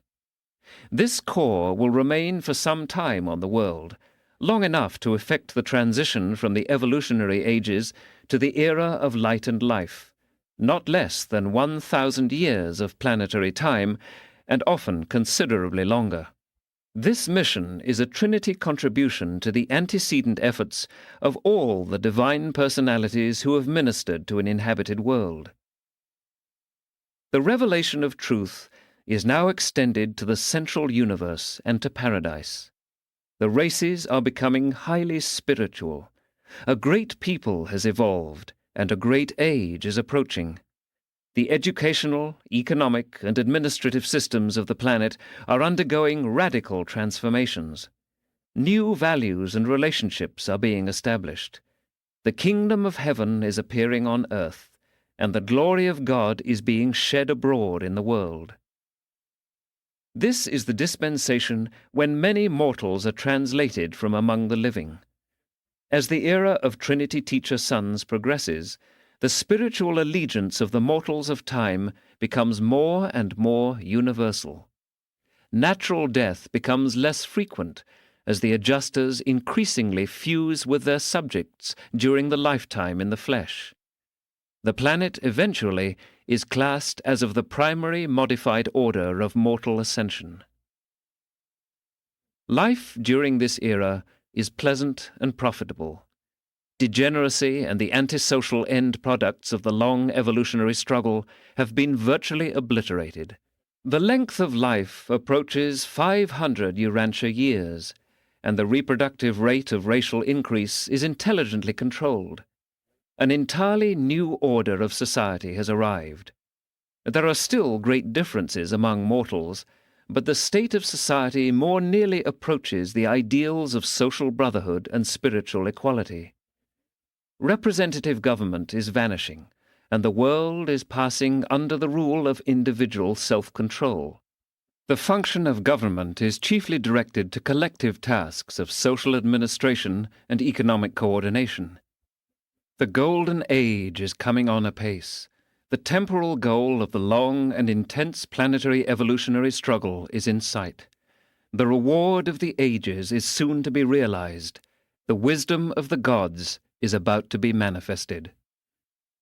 The physical administration of a world during this age requires about 1 hour each day on the part of every adult individual. That is, the equivalent of 1 Urantia hour. The planet is in close touch with universe affairs, and its people scan the latest broadcasts with the same keen interest you now manifest in the latest editions of your daily newspapers. These races are occupied with 1,000 things of interest unknown on your world. Increasingly, true planetary allegiance to the Supreme Being grows. Generation after generation, more and more of the race step into line with those who practice justice and live mercy. Slowly but surely, the world is being won to the joyous service of the sons of God. The physical difficulties and material problems have been largely solved.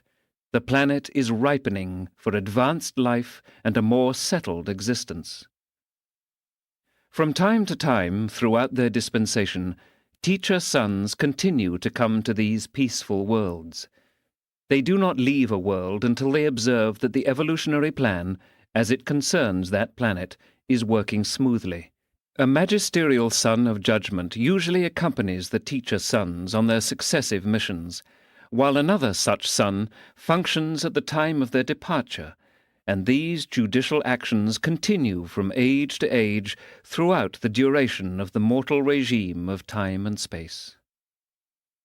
Each recurring mission of the Trinity teacher sons successively exalts such a supernal world to ever-ascending heights of wisdom, spirituality, and cosmic illumination. But the noble natives of such a sphere are still finite and mortal. Nothing is perfect. Nevertheless, there is evolving a quality of near perfection in the operation of an imperfect world and in the lives of its human inhabitants. The Trinity teacher sons may return many times to the same world, but sooner or later, in connection with the termination of one of their missions, the planetary prince is elevated to the position of planetary sovereign, and the system sovereign appears to proclaim the entrance of such a world upon the era of light and life. It was of the conclusion of the terminal mission of the teacher sons, at least that would be the chronology on a normal world, that John wrote, "I saw a new heaven and a new earth, and the new Jerusalem coming down from God out of heaven, prepared as a princess adorned for the prince." This is the same renovated earth, the advanced planetary stage that the older seer envisioned when he wrote, "For as the new heavens and the new earth, which I will make, shall remain before me, so shall you and your children survive. And it shall come to pass that from one new moon to another, and from one Sabbath to another, all flesh shall come to worship before me, says the Lord." It is the mortals of such an age who are described as a chosen generation, a royal priesthood, a holy nation, an exalted people, and you shall show forth the praises of him who has called you out of darkness into this marvelous light. No matter what the special natural history of an individual planet may be, no difference whether a realm has been wholly loyal, tainted with evil, or cursed by sin, no matter what the antecedents may be, sooner or later the grace of God and the ministry of angels will usher in the day of the advent of the Trinity teacher sons, and their departure, following their final mission, will inaugurate this superb era of light and life. All the worlds of Satania can join in the hope of the one who wrote, "Nevertheless, we, according to his promise, look for a new heaven and a new earth, wherein dwells righteousness. Wherefore, beloved, seeing that you look for such things, be diligent that you may be found by him in peace, without spot and blameless." The departure of the teacher-son corps at the end of their first or some subsequent reign ushers in the dawn of the era of light and life, the threshold of the transition from time to the vestibule of eternity. The planetary realization of this era of light and life far more than equals the fondest expectations of Urantia mortals who have entertained no more far-seeing concepts of the future life than those embraced within religious beliefs which depict heaven as the immediate destiny and final dwelling place of surviving mortals. Sponsored by a mighty messenger temporarily attached to the staff of Gabriel. Paper 53, The Lucifer Rebellion. Lucifer was a brilliant primary Lanonandex son of Nebadon. He had experienced service in many systems, had been a high counselor of his group, and was distinguished for wisdom, sagacity, and efficiency. Lucifer was number 37 of his order, and when commissioned by the Melchizedeks, he was designated as one of the 100 most able and brilliant personalities in more than 700,000 of his kind. From such a magnificent beginning through evil and error, he embraced sin, and now is numbered as one of 3 system sovereigns in Nebadon who have succumbed to the urge of self and surrendered to the sophistry of spurious personal liberty. Rejection of universal allegiance and disregard of fraternal obligations, blindness to cosmic relationships. In the universe of Nebadon, the domain of Christ Michael, there are 10,000 systems of inhabited worlds. In all the history of Lananandek's sons, in all their work throughout these thousands of systems and at the universe headquarters, only 3 system sovereigns have ever been found in contempt of the government of the Creator Son. 1. The leaders of rebellion.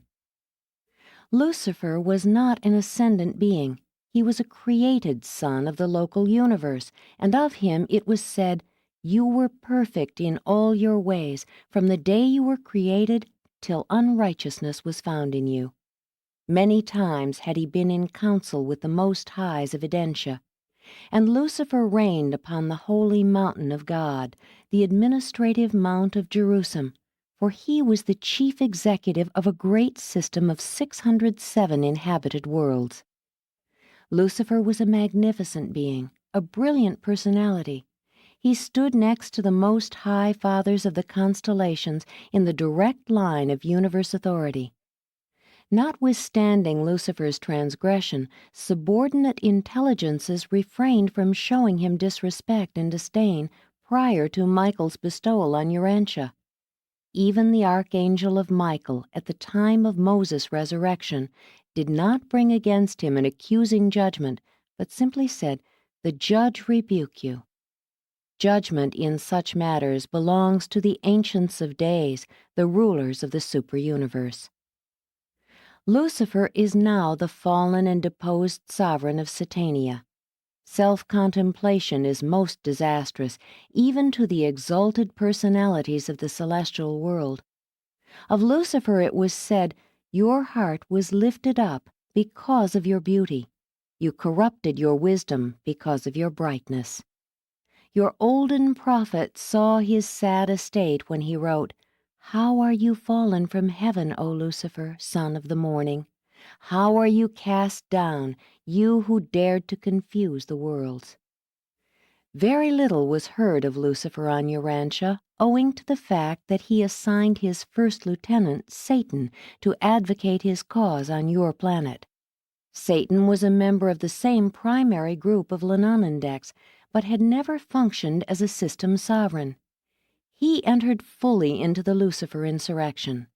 The devil is none other than Caligastia, the deposed planetary prince of Urantia, and a son of the secondary order of Lananandeks. At the time Michael was on Urantia in the flesh, Lucifer, Satan, and Caligastia were leagued together to effect the miscarriage of his bestowal mission. But they signally failed.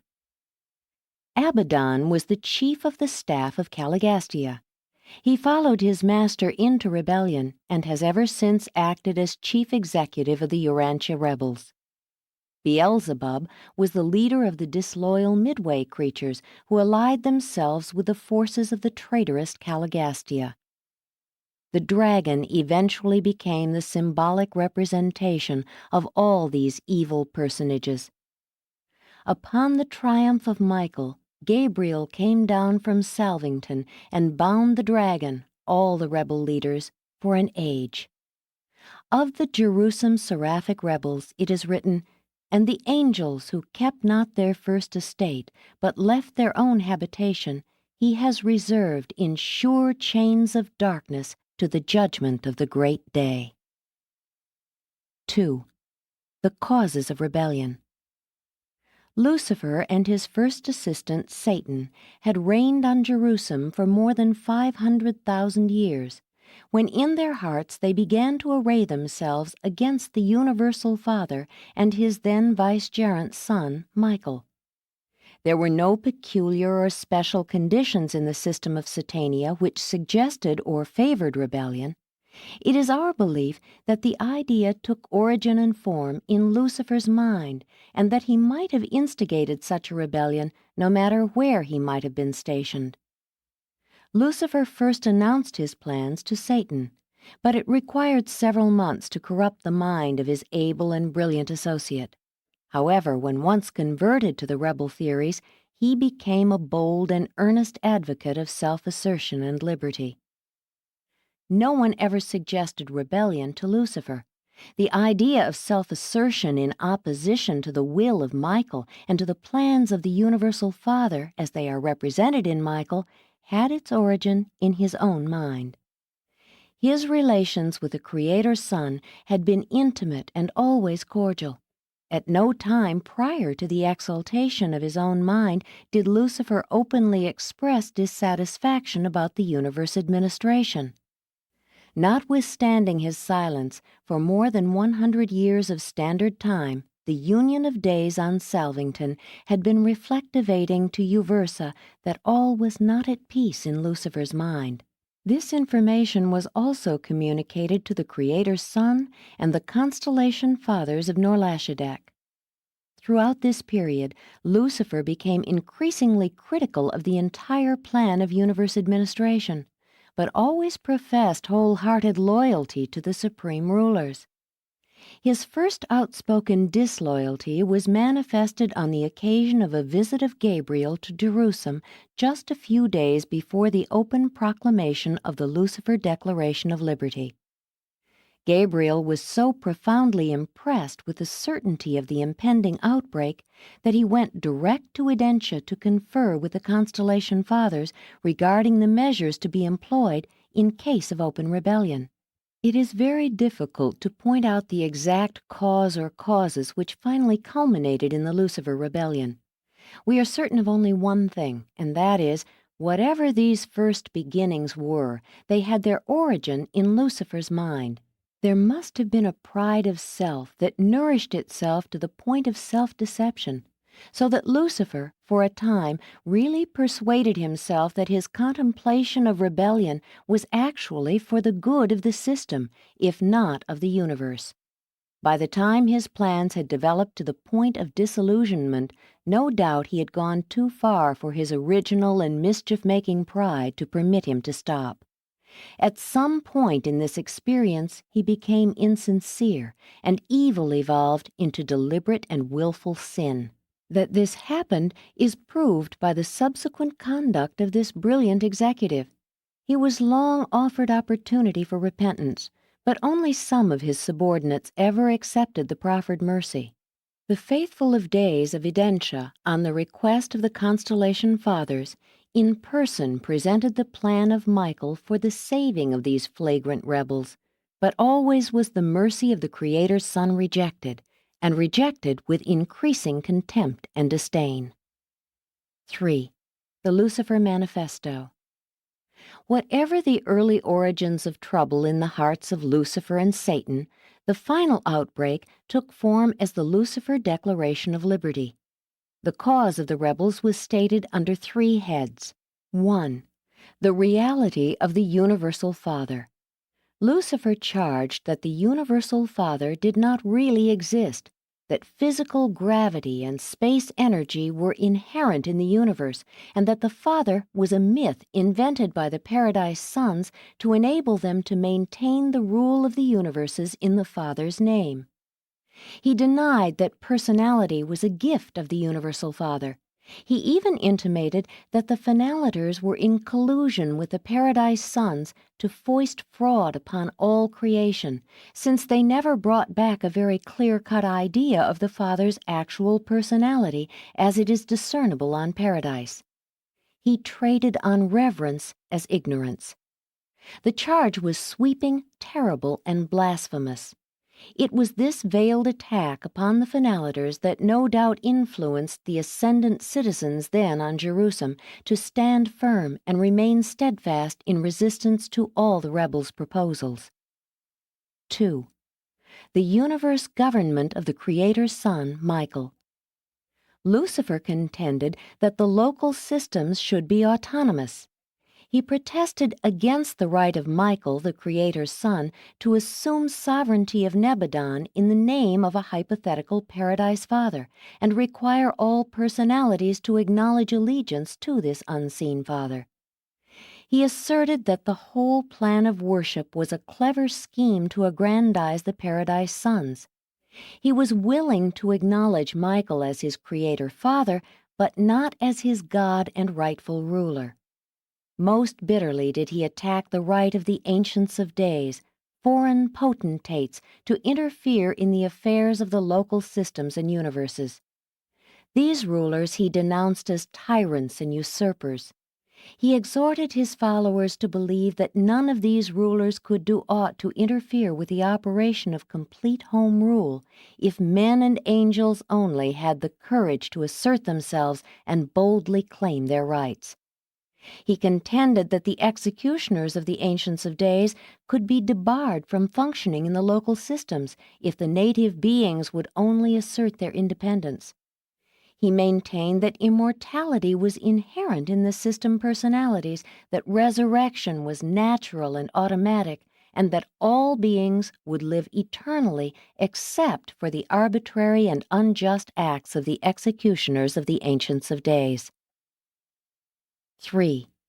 The attack upon the universal plan of ascendant mortal training. Lucifer maintained that far too much time and energy were expended upon the scheme of so thoroughly training ascending mortals in the principles of universe administration, principles which he alleged were unethical and unsound. He protested against the age-long program for preparing the mortals of space for some unknown destiny and pointed to the presence of the Phenolator Corps on Jerusalem as proof that these mortals had spent ages of preparation for some destiny of pure fiction. With derision he pointed out that the Phenolators had encountered a destiny no more glorious than to be returned to humble spheres similar to those of their origin. He intimated that they had been debauched by overmuch discipline and prolonged training, and that they were in reality traitors to their mortal fellows, since they were now cooperating with the scheme of enslaving all creation to the fictions of a mythical eternal destiny for ascending mortals. He advocated that ascenders should enjoy the liberty of individual self-determination. He challenged and condemned the entire plan of mortal ascension as sponsored by the Paradise Sons of God and supported by the Infinite Spirit. And it was with such a declaration of liberty that Lucifer launched his orgy of darkness and death. 4. Outbreak of the Rebellion. The Lucifer Manifesto was issued at the annual conclave of Satania on the Sea of Glass, in the presence of the assembled hosts of Jerusalem, on the last day of the year, about 200,000 years ago, Urantia time. Satan proclaimed that worship could be accorded the universal forces, physical, intellectual, and spiritual, but that allegiance could be acknowledged only to the actual and present ruler, Lucifer, the friend of men and angels, and the God of liberty. Self-assertion was the battle cry of the Lucifer Rebellion.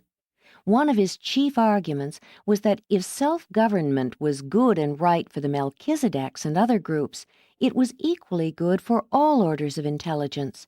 He was bold and persistent in the advocacy of the equality of mind and the brotherhood of intelligence. He maintained that all government should be limited to the local planets and their voluntary confederation into the local systems. All other supervision he disallowed. He promised the planetary princes that they should rule the worlds as supreme executives. He denounced the location of legislative activities on the constellation headquarters and the conduct of judicial affairs on the universe capital. He contended that all these functions of government should be concentrated on the system capitals and proceeded to set up his own legislative assembly and organized his own tribunals under the jurisdiction of Satan. And he directed that the princes on the apostate worlds do the same. The entire administrative cabinet of Lucifer went over in a body and were sworn in publicly as the officers of the administration of the new head of the liberated worlds and systems.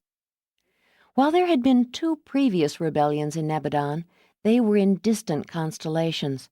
Lucifer held that these insurrections were unsuccessful because the majority of the intelligences failed to follow their leaders. He contended that majorities rule, that mind is infallible. The freedom allowed him by the universe rulers apparently sustained many of his nefarious contentions. He defied all his superiors, yet they apparently took no note of his doings. He was given a free hand to prosecute his seductive plan without let or hindrance. All the merciful delays of justice Lucifer pointed to as evidence of the inability of the government of the Paradise Sons to stop the rebellion. He would openly defy and arrogantly challenge Michael, Emmanuel, and the Ancients of Days, and then point to the fact that no action ensued as positive evidence of the impotency of the universe and the super-universe governments. Gabriel was personally present throughout all these disloyal proceedings and only announced that he would in due time speak for Michael, and that all beings would be left free and unmolested in their choice, that the government of the sons for the Father desired only that loyalty and devotion which was voluntary, wholehearted, and sophistry-proof. Lucifer was permitted fully to establish and thoroughly to organize his rebel government before Gabriel made any effort to contest the right of secession or to counterwork the rebel propaganda. But the Constellation Fathers immediately confined the action of these disloyal personalities to the system of Satania. Nevertheless, this period of delay was a time of great trial and testing to the loyal beings of all Satania. All was chaotic for a few years, and there was great confusion on the mansion worlds. 5. Nature of the conflict. Upon the outbreak of the Satania rebellion, Michael took counsel of his Paradise brother, Emmanuel. Following this momentous conference, Michael announced that he would pursue the same policy which had characterized his dealings with similar upheavals in the past, an attitude of non-interference. At the time of this rebellion and the 2 which preceded it, there was no absolute and personal sovereign authority in the universe of Nebadon. Michael ruled by divine right as vicegerent of the Universal Father, but not yet in his own personal right. He had not completed his bestowal career. He had not yet been vested with all power in heaven and on earth. From the outbreak of rebellion to the day of his enthronement as sovereign ruler of Nebadon, Michael never interfered with the rebel forces of Lucifer. They were allowed to run a free course for almost 200,000 years of Urantia time. Christ Michael now has ample power and authority to deal promptly, even summarily, with such outbreaks of disloyalty. But we doubt that this sovereign authority would lead him to act differently if another such upheaval should occur. Since Michael elected to remain aloof from the actual warfare of the Lucifer rebellion, Gabriel called his personal staff together on Urantia and in council with the Most Highs elected to assume command of the loyal hosts of Satania. Michael remained on Salvington while Gabriel proceeded to Jerusalem, and establishing himself on the sphere dedicated to the Father, the same universal Father whose personality Lucifer and Satan had questioned, in the presence of the foregathered hosts of loyal personalities, he displayed the banner of Michael, the material emblem of the Trinity government of all creation, the 3 azure-blue concentric circles on a white background. The Lucifer emblem was a banner of white with 1 red circle, in the center of which a black solid circle appeared. There was war in heaven. Michael's commander and his angels fought against the dragon, Lucifer, Satan, and the apostate princes, and the dragon and his rebellious angels fought, but prevailed not. This war in heaven was not a physical battle as such a conflict might be conceived on Urantia. In the early days of the struggle, Lucifer held forth continuously in the planetary amphitheater, Gabriel conducted an unceasing exposure of the rebel sophistries from his headquarters taken up near at hand. The various personalities present on the sphere who were in doubt as to their attitude would journey back and forth between these discussions until they arrived at a final decision. But this war in heaven was very terrible and very real. While displaying none of the barbarities so characteristic of physical warfare on the immature worlds, this conflict was far more deadly. Material life is in jeopardy in material combat, but the war in heaven was fought in terms of life eternal. 6. A loyal seraphic commander. There were many noble and inspiring acts of devotion and loyalty which were performed by numerous personalities during the interim between the outbreak of hostilities and the arrival of the new system ruler and his staff. But the most thrilling of all these daring feats of devotion was the courageous conduct of Menosha, the second in command of the Satania headquarters seraphim. At the outbreak of rebellion on Jerusalem, the head of the seraphic hosts joined the Lucifer cause. This no doubt explains why such a large number of the Fourth Order, the system administrator seraphim, went astray. The seraphic leader was spiritually blinded by the brilliant personality of Lucifer. His charming ways fascinated the lower orders of celestial beings. They simply could not comprehend that it was possible for such a dazzling personality to go wrong. Not long since, in describing the experiences associated with the onset of the Lucifer rebellion, Menosha said, "But my most exhilarating moment was the thrilling adventure connected with the Lucifer rebellion when, as second seraphic commander, I refused to participate in the projected insult to Michael, and the powerful rebels sought my destruction by means of the liaison forces they had arranged. There was a tremendous upheaval on Jerusalem, but not a single loyal seraphim was harmed. Upon the default of my immediate superior, it devolved upon me to assume command of the angelic hosts of Jerusalem as the titular director of the confused seraphic affairs of the system. I was morally upheld by the Melchizedeks, ably assisted by a majority of the material sons, deserted by a tremendous group of my own order, but magnificently supported by the ascendant mortals on Jerusalem. Having been automatically thrown out of the constellation circuits by the secession of Lucifer, we were dependent on the loyalty of our intelligence corps, who forwarded calls for help to Edentia from the nearby system of Rantulia, and we found that the kingdom of order, the intellect of loyalty, and the spirit of truth were inherently triumphant over rebellion, self-assertion, and so-called personal liberty. We were able to carry on until the arrival of the new system sovereign, the worthy successor of Lucifer. And immediately thereafter, I was assigned to the corps of the Melchizedek receivership of Urantia, assuming jurisdiction over the loyal seraphic orders on the world of the traitorous Caligastia, who had proclaimed his sphere a member of the newly projected system of liberated worlds and emancipated personalities proposed in the infamous Declaration of Liberty issued by Lucifer in his call to the liberty-loving, free-thinking, and forward-looking intelligences of the misruled and maladministered worlds of Satania. This angel is still in service on Urantia, functioning as Associate Chief of Seraphim. 7. History of the Rebellion. The Lucifer Rebellion was system-wide. 37 seceding planetary princes swung their world administrations largely to the side of the arch-rebel. Only on Panoptia did the planetary prince fail to carry his people with him. On this world, under the guidance of the Melchizedeks, the people rallied to the support of Michael. Eleonora, a young woman of that mortal realm, grasped the leadership of the human races, and not a single soul on that strife-torn world enlisted under the Lucifer banner.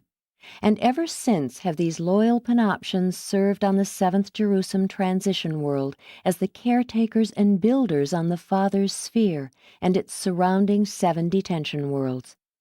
The Panoptions not only act as the literal custodians of these worlds, but they also execute the personal orders of Michael for the embellishment of these spheres for some future and unknown use. They do this work as they tarry en route to Edentia. Throughout this period, Caligastia was advocating the cause of Lucifer on Urantia. The Melchizedeks ably opposed the apostate planetary prince, but the sophistries of unbridled liberty and the delusions of self-assertion had every opportunity for deceiving the primitive peoples of a young and undeveloped world. All secession propaganda had to be carried on by personal effort because the broadcast service and all other avenues of interplanetary communication were suspended by the action of the system's circuit supervisors. Upon the actual outbreak of the insurrection, the entire system of Satania was isolated in both the constellation and the universe circuits. During this time, all incoming and outgoing messages were dispatched by seraphic agents and solitary messengers. The circuits to the fallen worlds were also cut off, so that Lucifer could not utilize this avenue for the furtherance of his nefarious scheme. And these circuits will not be restored so long as the arch-rebel lives within the confines of Satania. This was a Lananandek rebellion. The higher orders of local universe sonship did not join the Lucifer secession, although a few of the life carriers stationed on the rebel planets were somewhat influenced by the rebellion of the disloyal princes. None of the trinitized sons went astray. The Melchizedeks, archangels, and the brilliant evening stars were all loyal to Michael, and with Gabriel valiantly contended for the Father's will and the Son's rule.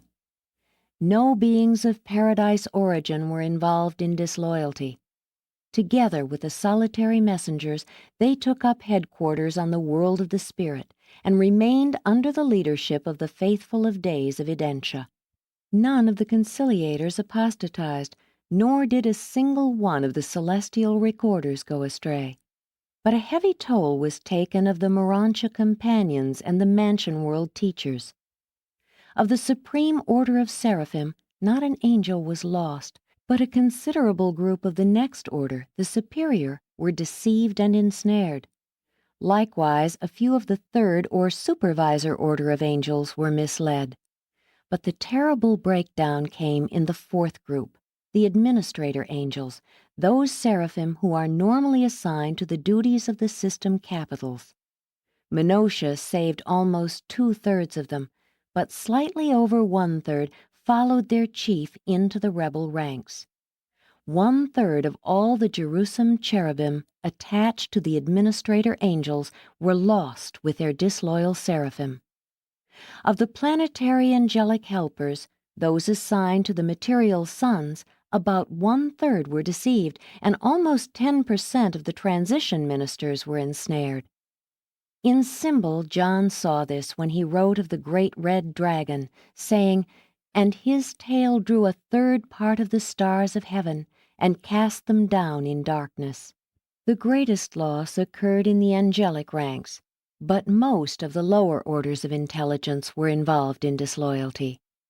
Of the 681,217 material sons lost in Satania, 95% were casualties of the Lucifer rebellion. Large numbers of midway creatures were lost on those individual planets whose planetary princes joined the Lucifer cause. In many respects, this rebellion was the most widespread and disastrous of all such occurrences in Nebadon. More personalities were involved in this insurrection than in both of the others. And it is to their everlasting dishonor that the emissaries of Lucifer and Satan spared not the infant training schools on the Phenolator cultural planet, but rather sought to corrupt these developing minds in mercy salvaged from the evolutionary worlds. The ascending mortals were vulnerable, but they withstood the sophistries of rebellion better than the lower spirits. While many on the lower mansion worlds, those who had not attained final fusion with their adjusters, fell, it is recorded to the glory of the wisdom of the ascension scheme that not a single member of the Satania Ascendant citizenship resident on Jerusalem participated in the Lucifer Rebellion. Hour by hour and day by day, the broadcast stations of all Nebadon were thronged by the anxious watchers of every imaginable class of celestial intelligence, who intently perused the bulletins of the Satania Rebellion and rejoiced as the reports continuously narrated the unswerving loyalty of the ascending mortals, who under their Melchizedek leadership successfully withstood the combined and protracted efforts of all the subtle evil forces which so swiftly gathered around the banners of secession and sin. It was over 2 years of system time, from the beginning of the war in heaven until the installation of Lucifer's successor. But at last the new sovereign came, landing on the sea of glass with his staff. I was among the reserves mobilized on Urantia by Gabriel, and I well remember the first message of Lanaforge to the constellation father of Norlashadek. It read, "Not a single Jerusalem citizen was lost. Every ascendant mortal survived the fiery trial and emerged from the crucial test triumphant and altogether victorious." And on to Salvington, Uversa, and Paradise went this message of assurance that the survival experience of mortal ascension is the greatest security against rebellion and the surest safeguard against sin. This noble Jerusalem band of faithful mortals numbered just 187,432,811. With the arrival of Lanaforge, the arch-rebels were dethroned and shorn of all governing powers, though they were permitted freely to go about Jerusalem, the Morantia spheres, and even to the individual inhabited worlds. They continued their deceptive and seductive efforts to confuse and mislead the minds of men and angels, but as concerned their work on the administrative Mount of Jerusalem, their place was found no more. While Lucifer was deprived of all administrative authority in Satania, there then existed no local universe power, nor tribunal which could detain or destroy this wicked rebel. At that time, Michael was not a sovereign ruler. The Ancients of Days sustained the constellation fathers in their seizure of the system government, but they have never handed down any subsequent decisions in the many appeals still pending with regard to the present status and future disposition of Lucifer, Satan, and their associates. Thus were these arch-rebels allowed to roam the entire system to seek further penetration for their doctrines of discontent and self-assertion. But in almost 200,000 Urantia years, they have been unable to deceive another world. No Satania worlds have been lost since the fall of the 37, not even those younger worlds peopled since that day of rebellion. 8. The Son of Man on Urantia. Lucifer and Satan freely roamed the Satania system until the completion of the bestowal mission of Michael on Urantia. They were last on your world together during the time of their combined assault upon the Son of Man. Formerly, when the planetary princes, the sons of God, were periodically assembled, Satan came also, claiming that he represented all of the isolated worlds of the fallen planetary princes. But he has not been accorded such liberty on Jerusalem since Michael's terminal bestowal. Subsequent to their effort to corrupt Michael when in the bestowal flesh, all sympathy for Lucifer and Satan has perished throughout all Satania, that is, outside the isolated worlds of sin. The bestowal of Michael terminated the Lucifer rebellion in all Satania aside from the planets of the apostate planetary princes. And this was the significance of Jesus' personal experience just before his death in the flesh, when he one day exclaimed to his disciples, "And I beheld Satan fall as lightning from heaven." He had come with Lucifer to Urantia for the last crucial struggle. The Son of Man was confident of success, and he knew that his triumph on your world would forever settle the status of his age-long enemies, not only in Satania, but also in the other two systems where sin had entered. There was survival for mortals and security for angels when your master, in reply to the Lucifer proposals, calmly and with divine assurance replied, "Get you behind me, Satan." That was, in principle, the real end of the Lucifer rebellion.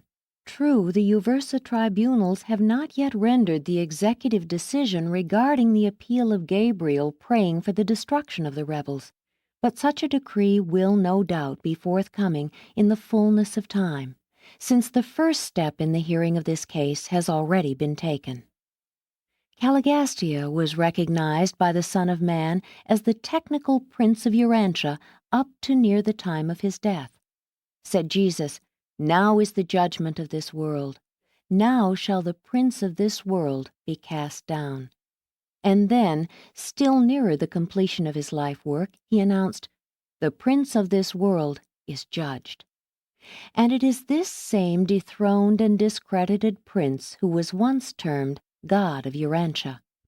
The last act of Michael before leaving Urantia was to offer mercy to Caligastia and Dalagastia, but they spurned his tender proffer.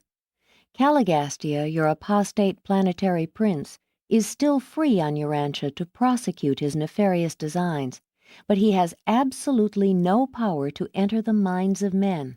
Neither can he draw near to their souls to tempt or corrupt them, unless they really desire to be cursed with his wicked presence.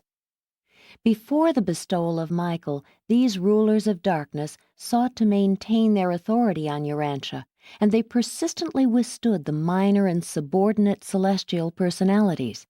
But since the day of Pentecost, this traitorous Caligastia and his equally contemptible associate Dalagastia are servile before the divine majesty of the Paradise Thought Adjusters and the protective spirit of truth, the spirit of Michael, which has been poured out upon all flesh. But even so, no fallen spirit ever did have the power to invade the minds or to harass the souls of the children of God. Neither Satan nor Caligastia could ever touch or approach the faith sons of God. Faith is an effective armor against sin and iniquity. It is true, he who is born of God keeps himself, and the wicked one touches him not. In general, when weak and dissolute mortals are supposed to be under the influence of devils and demons, they are merely being dominated by their own inherent and debased tendencies, being led away by their own natural propensities. The devil has been given a great deal of credit for evil which does not belong to him. Caligastia has been comparatively impotent since the cross of Christ. 9. Present status of the rebellion. Early in the days of the Lucifer rebellion, salvation was offered all rebels by Michael. To all who would show proof of sincere repentance, he offered, upon his attainment of complete universe sovereignty, forgiveness and reinstatement in some form of universe service. None of the leaders accepted this merciful proffer, but thousands of the angels and the lower orders of celestial beings, including hundreds of the material sons and daughters, accepted the mercy proclaimed by the Panoptians and were given rehabilitation at the time of Jesus' resurrection 1900 years ago. These beings have since been transferred to the Father's world of Jerusalem, where they must be held technically until the Uversa courts hand down a decision in the matter of Gabriel versus Lucifer. But no one doubts that when the annihilation verdict is issued, these repentant and salvaged personalities will be exempted from the decree of extinction. These probationary souls now labor with the Panoptians in the work of caring for the Father's world. The arch-deceiver has never been on Urantia since the days when he sought to turn back Michael from the purpose to complete the bestowal and to establish himself finally and securely as the unqualified ruler of Nebadon. Upon Michael's becoming the settled head of the universe of Nebadon, Lucifer was taken into custody by the agents of the Uversa Ancients of Days and has since been a prisoner on Satellite Number 1 of the Father's group of the Transition Spheres of Jerusalem. And here the rulers of other worlds and systems behold the end of the unfaithful sovereign of Satania. Paul knew of the status of these rebellious leaders following Michael's bestowal, for he wrote of Caligastia's chiefs as spiritual hosts of wickedness in the heavenly places. Michael, upon assuming the supreme sovereignty of Nebadon, petitioned the Ancients of Days for authority to intern all personalities concerned in the Lucifer Rebellion, pending the rulings of the super-universe tribunals in the case of Gabriel versus Lucifer, placed on the records of the Uversa Supreme Court almost 200,000 years ago, as you reckon time. Concerning the System Capital Group, the Ancients of Days granted the Michael petition with but a single exception. Satan was allowed to make periodic visits to the apostate princes on the fallen worlds until another Son of God should be accepted by such apostate worlds, or until such time as the courts of Uversa should begin the adjudication of the case of Gabriel versus Lucifer. Satan could come to Urantia because you had no son of standing in residence, neither planetary prince nor material son. Macaventa Melchizedek has since been proclaimed vicegerent planetary prince of Urantia, and the opening of the case of Gabriel versus Lucifer has signalized the inauguration of temporary planetary regimes on all the isolated worlds. It is true that Satan did periodically visit Caligastia and others of the fallen princes right up to the time of the presentation of these revelations, when there occurred the first hearing of Gabriel's plea for the annihilation of the arch-rebels. Satan is now unqualifiedly detained on the Jerusalem prison worlds. Since Michael's final bestowal, no one in all Satania has desired to go to the prison worlds to minister to the interned rebels, and no more beings have been won to the deceiver's cause. For 1900 years, the status has been unchanged. We do not look for a removal of the present Satania restrictions until the Ancients of Days make final disposition of the arch-rebels. The system circuits will not be reinstated so long as Lucifer lives. Meantime, he is wholly inactive. The rebellion has ended on Jerusalem. It ends on the fallen worlds as fast as divine sons arrive. We believe that all rebels who will ever accept mercy have done so. We await the flashing broadcast that will deprive these traitors of personality existence. We anticipate the verdict of Uversa will be announced by the executionary broadcast which will effect the annihilation of these interned rebels. Then will you look for their places, but they shall not be found. And they who know you among the worlds will be astonished at you. You have been a terror, but never shall you be any more. And thus shall all of these unworthy traitors become as though they had not been. All await the Uversa decree. But for ages the 7 prison worlds of spiritual darkness in Satania have constituted a solemn warning to all Nebadon, eloquently and effectively proclaiming the great truth that the way of the transgressor is hard, that within every sin is concealed the seed of its own destruction, that the wages of sin is death. Presented by Manavandet Melchizedek, one time attached to the receivership of Urantia.